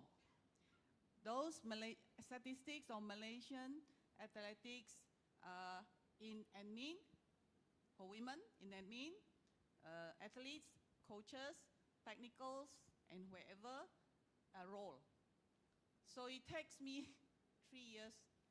So I think this time I was feeling very sad because not only one time when I put up this suggestion, so at least the drive, but from time to time, and it was not received well, and it takes a very slow pace. So today I have learned and I have received, I'm sure the other women also experience that, where you have this kind of, when this pace is very slow. So, and I thank you because when I receive the input, I feel that I'm ready. So I hope the others also, same sharing with my feelings and my motivation, self-motivation. So what I'm trying to say is, with this kind of little problems of barriers which we are facing, and we must, make ourselves to go on. And also we need a lot of assistance, advice, and the push or the drive from our higher level, especially in Malaysia. We have our Asean, we have our Majlis Sukan, our MSN, our National Sports Council, all this, and especially our women lead now, Madam Sudeb. Thank you very much. Thank you. So, Thank yeah, you so thank much. Thank you. I think we can wrap the session before, obviously, I need to let the ladies have the final say. So what's the wish from respective country? What's the wish after this conference? What is your wish? Or what is the good takeaway from this conference? And what is your wish for the future for empowerment of women in sports in your respective country? Can we start with Thailand?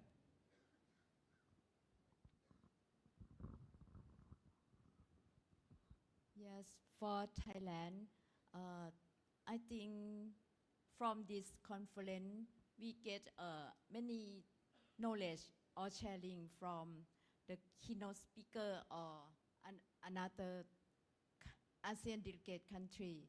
And I will, when I back to Thailand, I will take this to my boss or higher level leader to planning action plan or something or project to encourage or drive women or girls to participate as a coach and leader. Philippines. Well, as we go back to our country, maybe we have to emphasize on more strategic approach, and of course, with the cooperation of our male leaders, step by step, I think we can go farther. Thank you. I think personally for me, you said like the wish. I think maybe for this, my wish is that I really envision something that's a little bit more inclusive, where you can celebrate all different kind of gender, different kind of races, different kind of perspectives also. Yes. Thank you. I'm glad that we all are leaving inspired. But the main thing is I hope that we can strengthen our collaboration between the countries. That is so, so important. And this is the stepping stone of sorts. And I hope that, you know, we move forward and we come up with good strategies and we have further collaboration, you know, in different countries and all. We already have a couple of platforms, but we, as a network, we just need to come together. Thank you.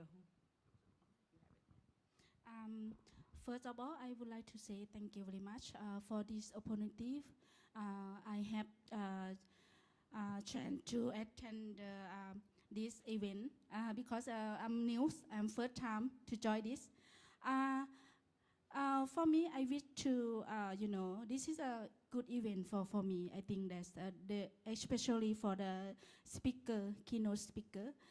That's I have a lot of information, so I think that I will take my experience and my knowledge to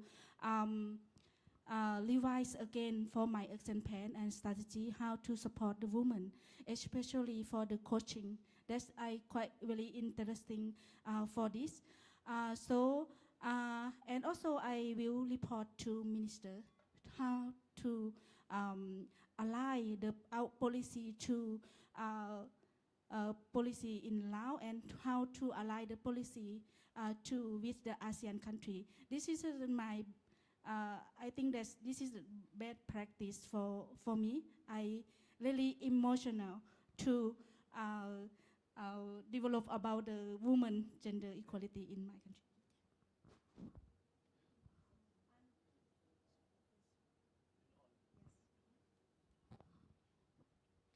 I'm truly thankful to be part of this program and to learn all of you. From this conference, I have learned even more about how important women are in sports. Not just on the field, but also leader. It's really inspired me. I would like to take this occasion to bring to attention for matter significance for Myanmar in the field of sport. Our country was hit hard by a recent earthquake. It severely damaged many of our sport facilities, including Myanmar Olympic Committee office, also stadium, and the vital of athletes and staff. Yeah. Even with these problems, we were still dedicated and rebuilding and our sport community.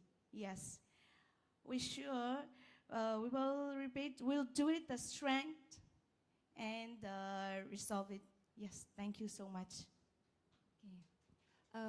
For me, is thank you very much for the LOC from the Malaysia, and I'm very have the new information from the keynote speaker is the best, the material, and we hope strength together and growing up to the gender equity in Asian, and we can give the material. Here's the presentation from the keynotes to the NOC and Indonesia and the governments. I think it's we all together. Thank you. Thank you, ladies. Thank you, the Magnificent Seven. Ladies and gentlemen, please give them a big round of applause. I think the sharing has been fantastic. There's a lot that we learn and we share with each other. So once again, thank you very much. I'm indebted with the knowledge you guys share. Thanks again. Back to you, Ajahn. All right, thank you, Mr. Makwari and the panelists for the engaging and eye-opening discussion. In such, we are now honored to invite Ms. Chan Hon Jing, Deputy Secretary General Ministry of Youth and Sports of Malaysia, to present a memento of appreciation to all panelists. The panelists, please come forward.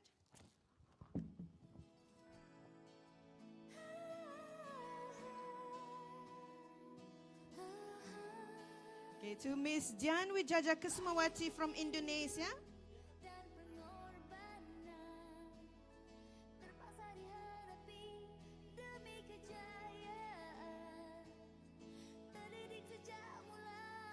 Miss Win Tuzamen from Myanmar.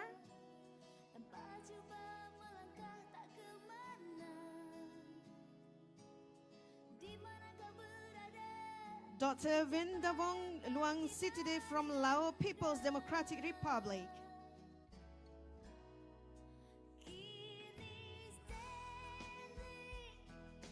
Miss Leonora Escalante from the Philippines.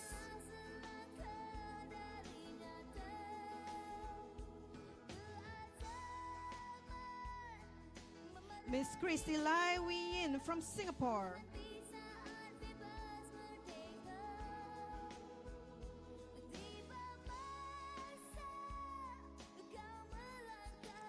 Miss Chachadapon Pitasitikul from Thailand.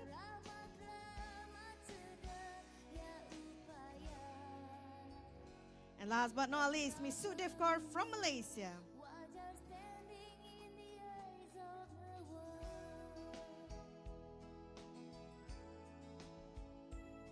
Okay, we'll come forward to take pictures.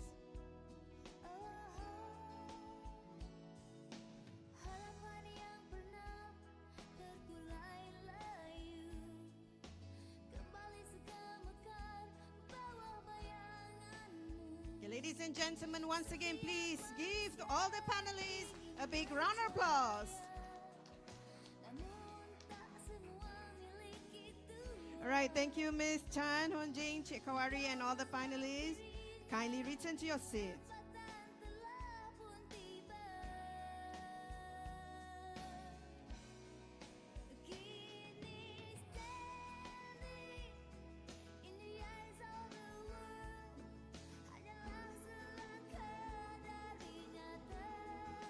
Ladies and gentlemen, we will now take a short morning break. Please enjoy the refreshment, and our program will resume at 11:30 a.m. with the closing ceremony. We kindly request all guests to be seated at 11:25 as the ceremony will officiate by Yang Berhormat Adam Adli Abdul Halim, Deputy Minister of Youth and Sports of Malaysia. Thank you.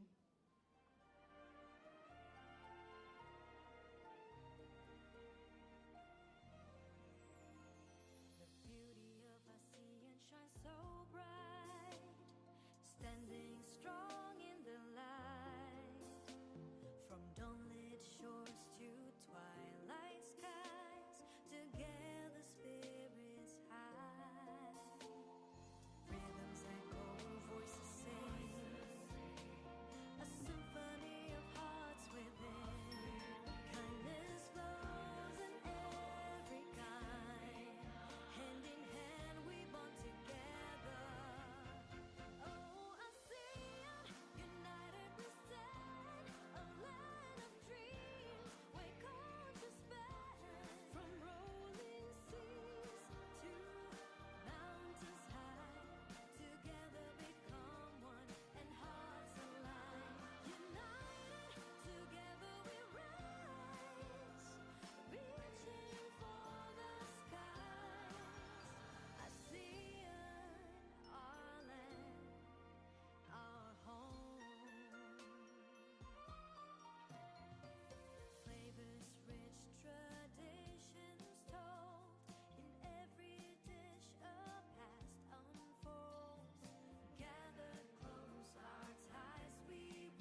Ladies and gentlemen, the closing ceremony will start in 5 minutes. Kindly be seated. Thank you.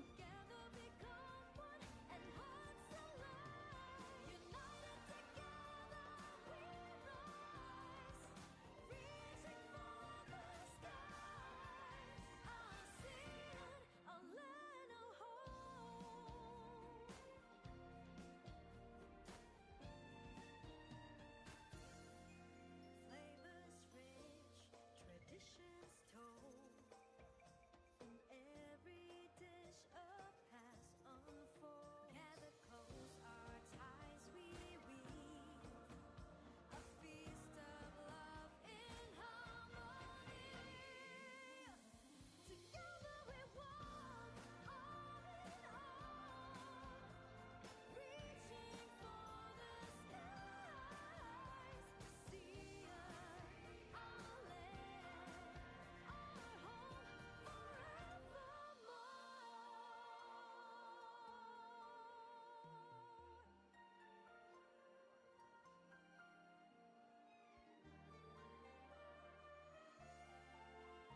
Asean, our land, our home.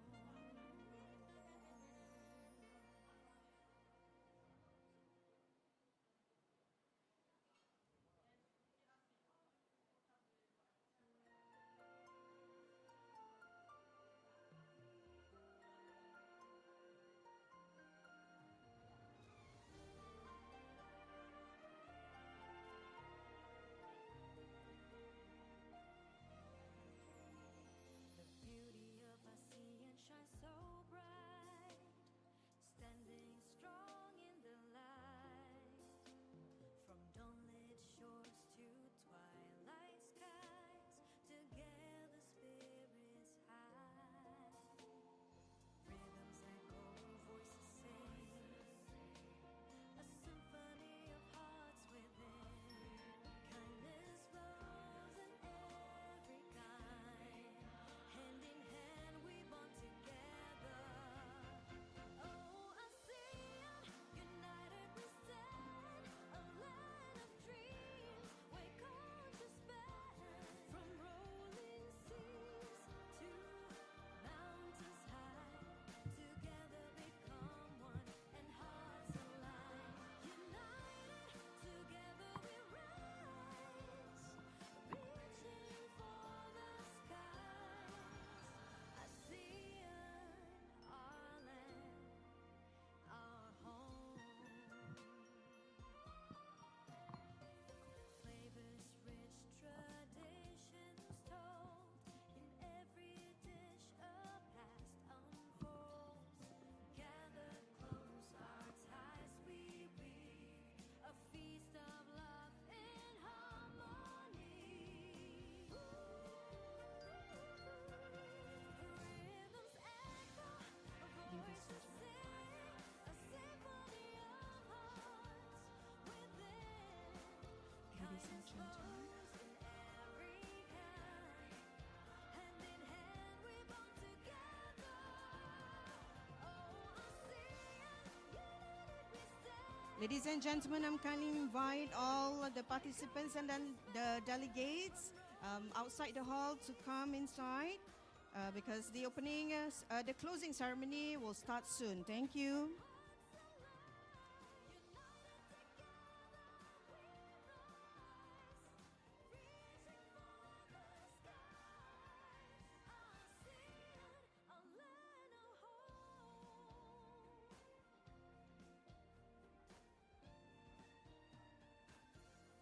To all participants, kindly proceed into the hall as we're going to start soon.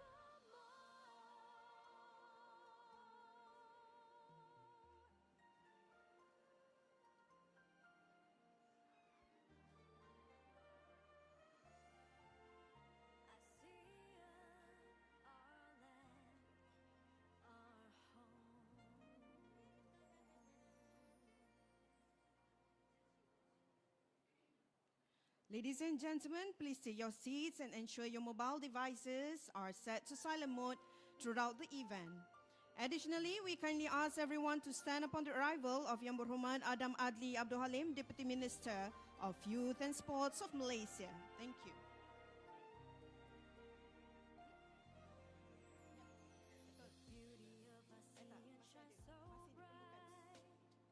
Standing strong in the light, from dawnlit shores to twilight skies, together spirits high.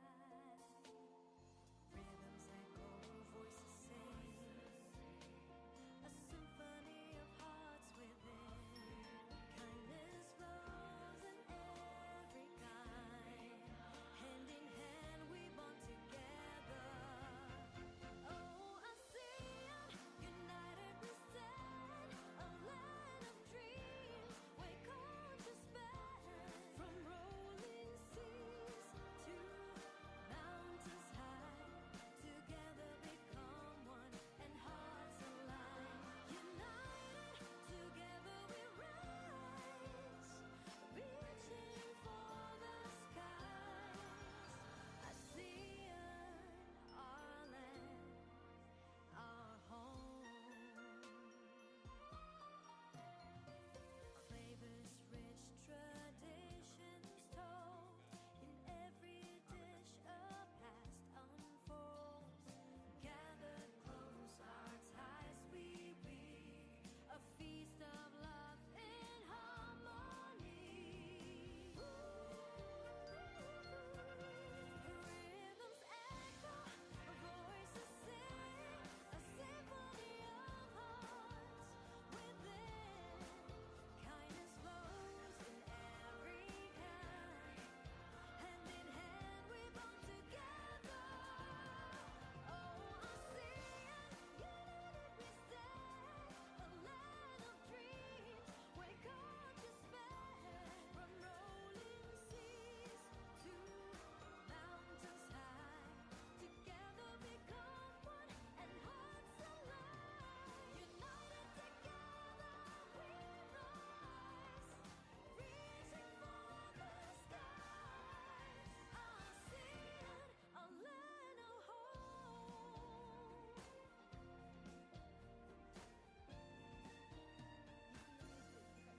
Flavors rich, traditions told, in every dish a past unfolds. Gather close, our ties we weave, a feast of love in harmony.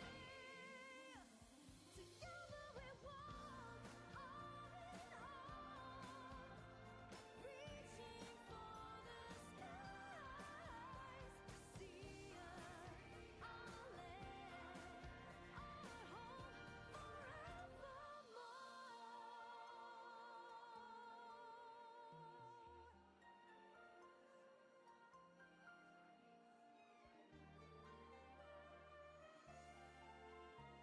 Asean, our land, our home.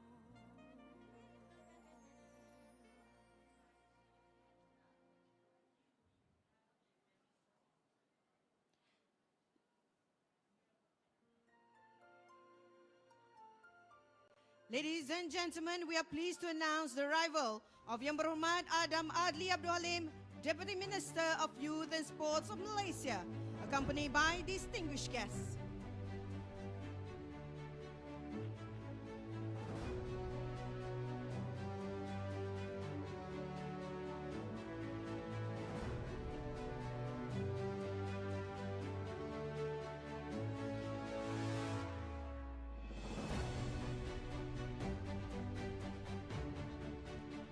Ladies and gentlemen, please remain standing for the national anthem of Malaysia Negaraku, the Penang State Anthem untuk negeri kita, and the ASEAN Anthem, the ASEAN Way.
and gentlemen, please be seated.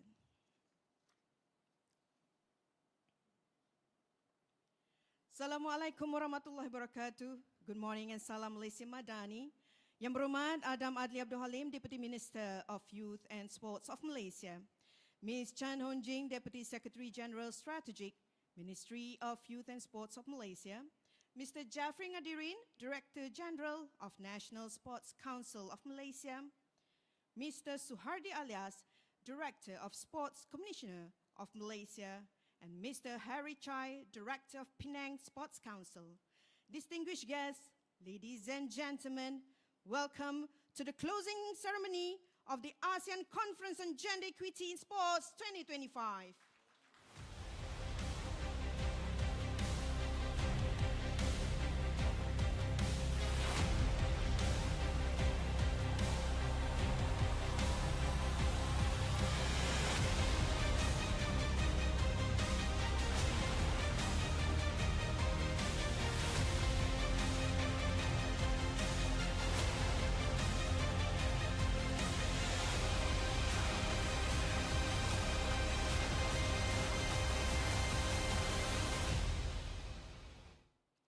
Ladies and gentlemen, with the team Breaking Barriers building champion together, the ASEAN Conference on Gender Equity in Sports 2025 held over the past 3 days in Penang, Malaysia.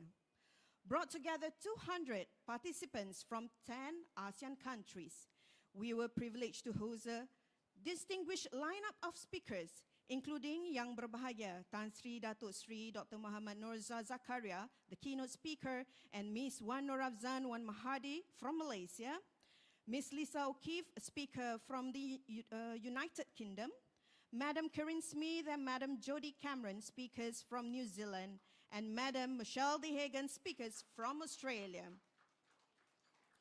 These distinguished speakers bring global insights, evidence-based strategies, and robust leadership framework, anchored in powerful coaching principles to our gathering. They emphasize that achieving true gender equity in sports demands systemic change, equitable pay and funding, fair media representation, increased female leadership, stronger policy enforcement, and a cultural shift that fully values women's sports. This conference also provides valuable networking opportunities, combining inspirational vision with grounded, practical approaches that leave you with both motivation and clear action plans. Ladies and gentlemen, journeys begun on this day of hope, anchored in every story retold. As we part ways, we still elope to future bright, brave, bold and bold. Carry forth this flame we've made. Let unity and care define your quest. By sharing hearts together sway, we journey on hand in hand toward the best. Our shared experience here in Penang has truly been inspiring, from the warm welcome upon the arrival to the scenic trip up to Bukit Bendera. From the vibrant opening ceremony to the delightful official dinner reception, we learned together during the sharing sessions with our amazing speakers. And of course, cap it all with a fun and unforgettable Durian Fest. May these joyful moments and memories we've created in this lively city continue to fuel our passion and teamwork even after we head home.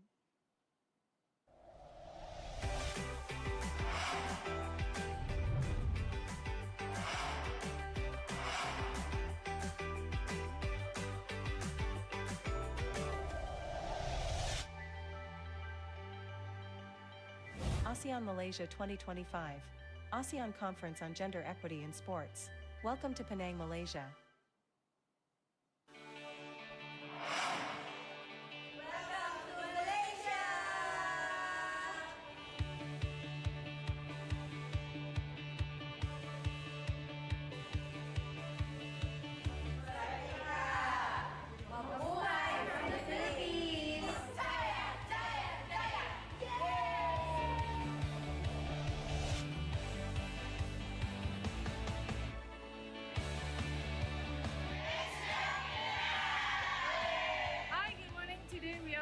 Asian Conference delegation to visit Bukit Bendera.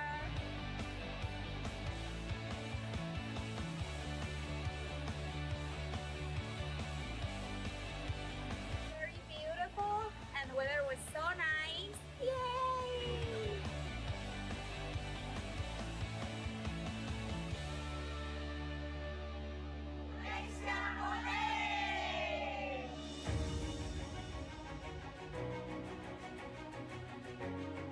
We are pleased to announce the arrival of Yang Berhormat Hanayu, Minister of Youth and Sports of Malaysia, accompanied by distinguished guests. Achieving gender equity in sports means equal participation where girls and women must have the same opportunity to engage, compete, and flourish from community programs to Olympic arenas. In today's rapidly evolving women are increasingly breaking barriers and shattering stereotypes. I'm sure most of us have seen firsthand the incredible impact that women can make when they step into decision-making roles, especially in industries like sports.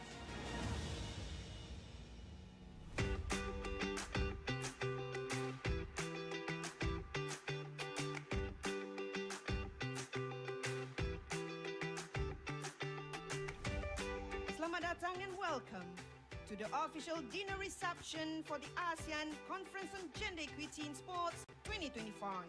Ladies and gentlemen, in keeping with our famous Malaysian hospitality, where every guest is treated like family, we have prepared an evening of warmth, culture, and connection. To all our esteemed guests from ASEAN and beyond, welcome to Penang. This is a place where heritage meets innovation and where the food is as unforgettable as its people. It is truly an honor for Penang to host this prestigious gathering of visionaries, change makers, and advocates who are committed to advancing gender equity and inclusive leadership in sports. A big thank you to all of you for your presence tonight.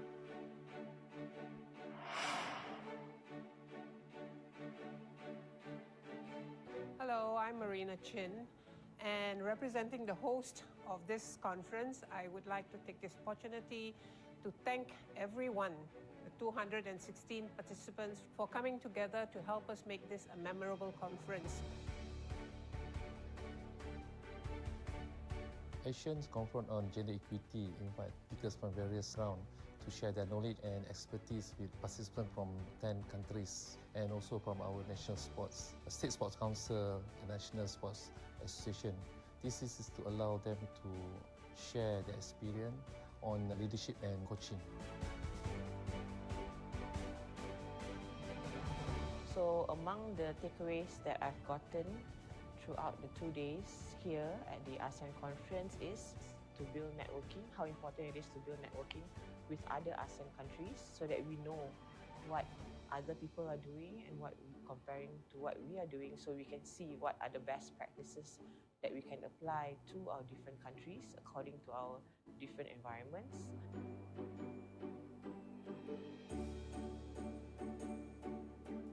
It's been a great experience for me.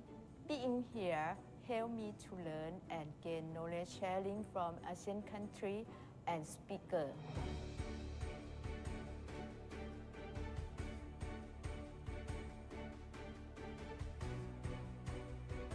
This program is very good. We hope move forward together in inclusivity with Asian women in coaching on gender equality in sport. We are up to the challenge to do an action plan on how we can put up and improve the participation of women, and particularly in the field of sports. I'm truly impressed with the lineup of speakers that was brought to share the best practices and experience in accelerating and driving women in sports initiatives around the world.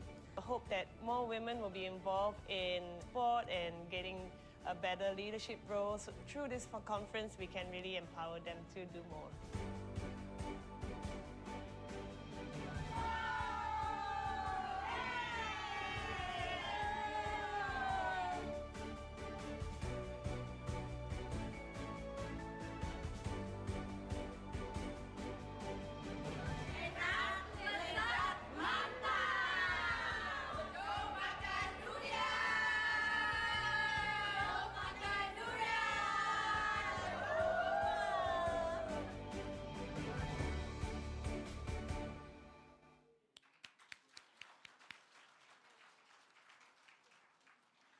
Distinguished guests, ladies and gentlemen, it is my honor to now invite Yang Berhormat Adam Adli Abdul Halim, Deputy Minister of Youth and Sports of Malaysia, to deliver the closing speech.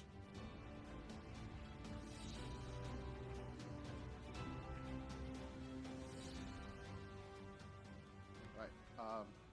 Thank you, Mr. Sromini. Puan Chan Hong Jin, the Deputy Secretary General, Strategic, Ministry of Youth and Sports Malaysia, Mr. Jeffrey Ngadirin, Director General of National Sports Councils of Malaysia, Mr. Suardi alias Director of Sports Commissioner Malaysia, Yang Berusaha, Mr. Harry Chai, Director of Penang Sports Council, Embassy, representatives from embassies, respected ASEAN delegates, invited guests, member of National Sports Council, Board of Management, heads of agencies, presidents, representatives of National Sports Associations, state sports councils, ladies and gentlemen, all the delegates, athletes and coaches. Assalamualaikum warahmatullahi wabarakatuh. Salam sejahtera, sawadee-krap, Mingalaba, Xin Chao, Chao Bo Sang, Subaide, Swasde, Mabuhay, and warm greetings to everyone here today. Of course, as we conclude this conference today, first of all, I wish to express my deepest gratitude to our distinguished speakers, panelists, moderators, and participants. Saw the video, get headaches by looking at the Durian Fest. But of course, this is Penang, I was born here. Enjoy your time here, and Penang has, if not the best in Malaysia, is the best in the world when it comes to durian. Sorry, Thailand and Indonesia, I know. Your valuable insights, lived experiences, and unwavering dedication have truly made this conference both informative and inspirational. This conference has transcended a routine meeting. It has become a moment for renewal, a call for action for us to reimagine sporting landscape built upon equity, inclusivity, and excellence for everyone. Ladies and gentlemen, we are honored by the presence of international speakers who have guided us through inspiring contributions to an inclusive leadership and coaching in sports. Your stories definitely have reminded us that while geography might separate us, our shared goals will always unite us. Thank you for that. To our ASEAN family, your active participation demonstrates our collective determination. It shows clearly that we refuse to accept the status quo and remain committed to improving gender equity and participation in sports across the region. Throughout this conference, we have discussed structural, cultural, and systemic challenges limiting equal participation in sports. These barriers, however, are meant to be overcome. The promising examples we have seen in leadership, coaching, and decision-making across sports inspire great optimism. Ladies and gentlemen, allow me to reaffirm our commitment to implementing the resolutions from this conference today. We call upon all ASEAN members to continue empowering women, particularly in sports leadership and coaching, aligning with the ASEAN Work Plan on Sports 2021-2025 and the 2030 Sustainable Development Goals. This commitment is practical, not merely symbolic. It is an action-oriented approach. We must support the advancement of women into meaningful leadership and decision-making roles in sports, not merely as quota fillers, but as genuine leaders driving institutional strength, resilience, innovation, and inclusivity. Ladies and gentlemen, we encourage ASEAN member countries to establish frameworks that actively promote gender inclusivity, creating ecosystems where everyone can flourish equally. We should also strengthen collaboration with regional and international organizations to generate fresh, innovative solutions addressing gender equity challenge in sports. Ladies and gentlemen, gender equity is not only a women's issue. It is a collective societal responsibility, economic imperative, and moral obligation. Ultimately, it shapes the legacy we leave behind, measured not merely in medals and trophies, but in the values that define our region. Let's build systems that do more than simply include. Let's champion the system that actively empower all of us. To every individual across ASEAN who aspires to be a coach, captain, referee, or champion, know this, that your future is yours to claim. You do not need permission to pursue your passion. Your moment is now, and the path is yours to create. On behalf of the Government of Malaysia and the organizing committee, I sincerely thank everyone who contributed to making this event successful. May this conference mark the beginning of a powerful movement towards greater gender equality in sports. Let us all move forward together toward a future where sports are genuinely equitable, inclusive, and empowering for all of us. Thank you, and terima kasih. With that, I leave you all. Thank you, Deputy Minister. Please remain on stage. We would like to invite Ms. Chan Onjing, accompanied by Mr. Jafri Ngadirin, to join Yang Berhormat Deputy Minister on stage.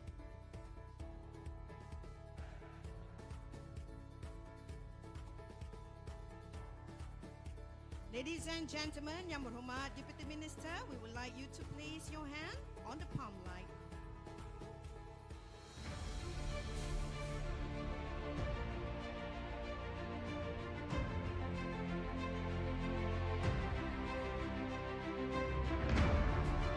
Ladies and gentlemen, it is with great honor and pride that we now present before you the resolutions reinvigorated during this conference.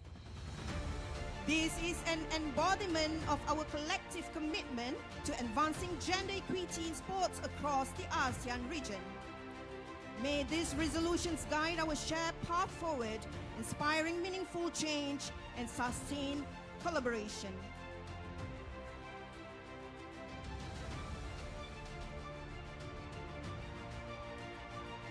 Ladies and gentlemen, as a meaningful symbol for the closing ceremony, we are honored to invite the future of women's sports, Gen Z, to represent the resolution to Yang Berhormat Deputy Minister.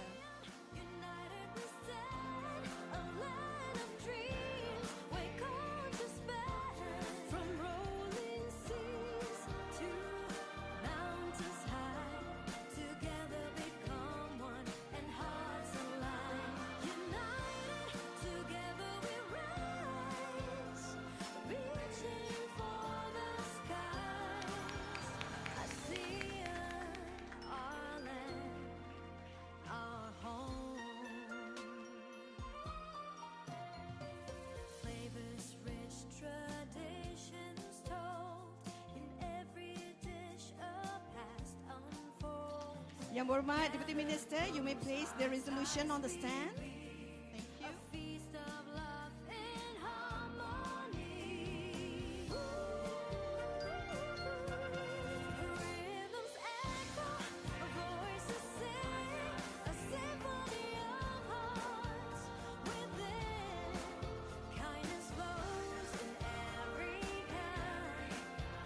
Thank you, Deputy Minister, and all our VIPs, and kindly return to your seats.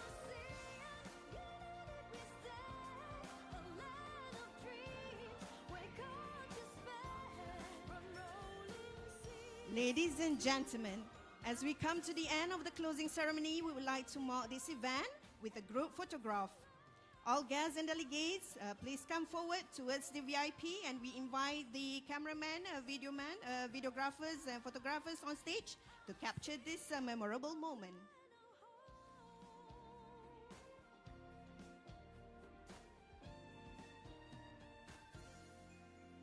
Stand, and you can come forward.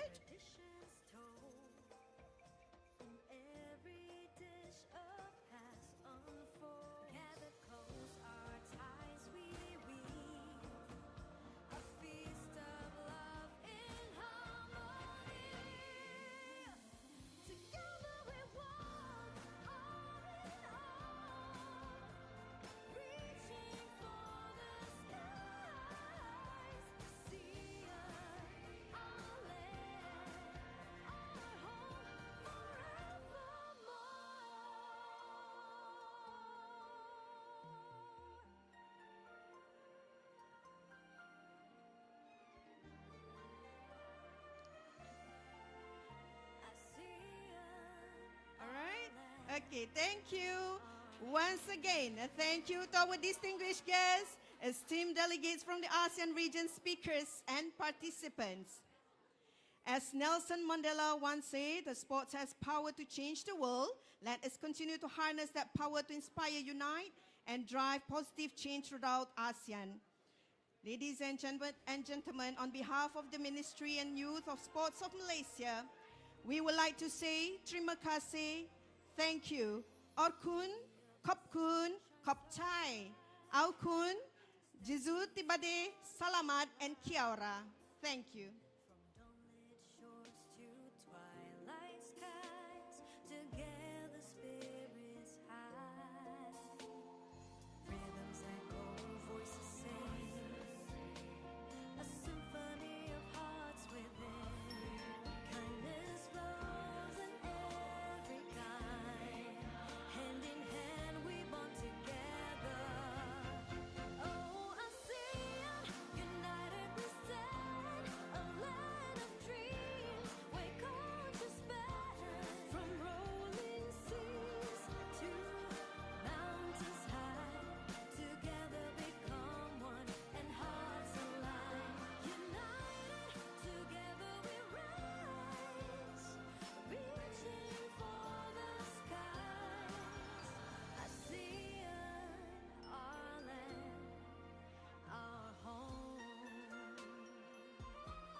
Guys at the back, boleh nak mohon tukar backdrop to ASEAN Conference sebab ada participants nak ambil gambar. Alright, thank you. Okay, salamat.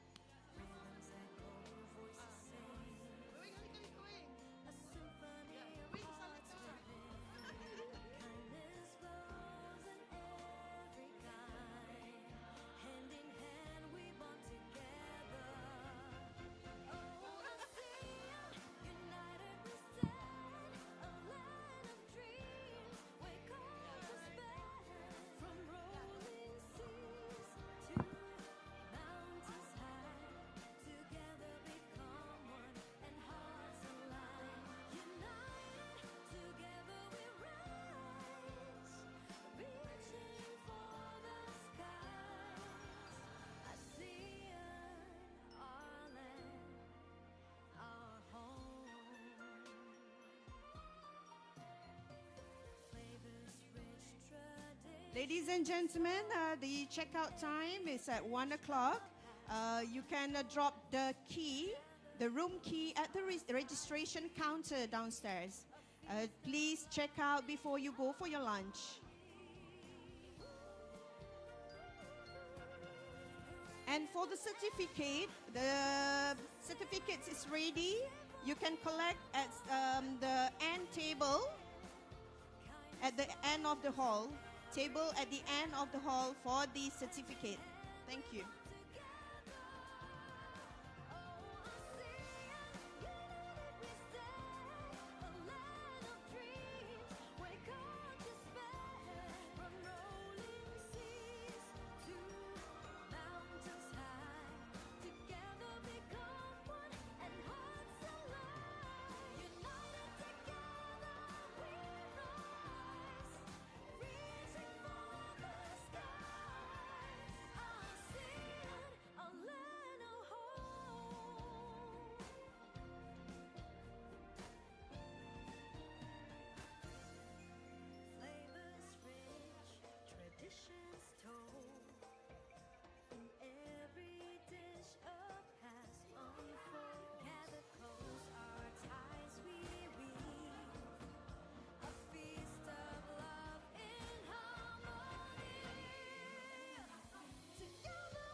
To all our speakers and delegates, have a safe journey home and take care.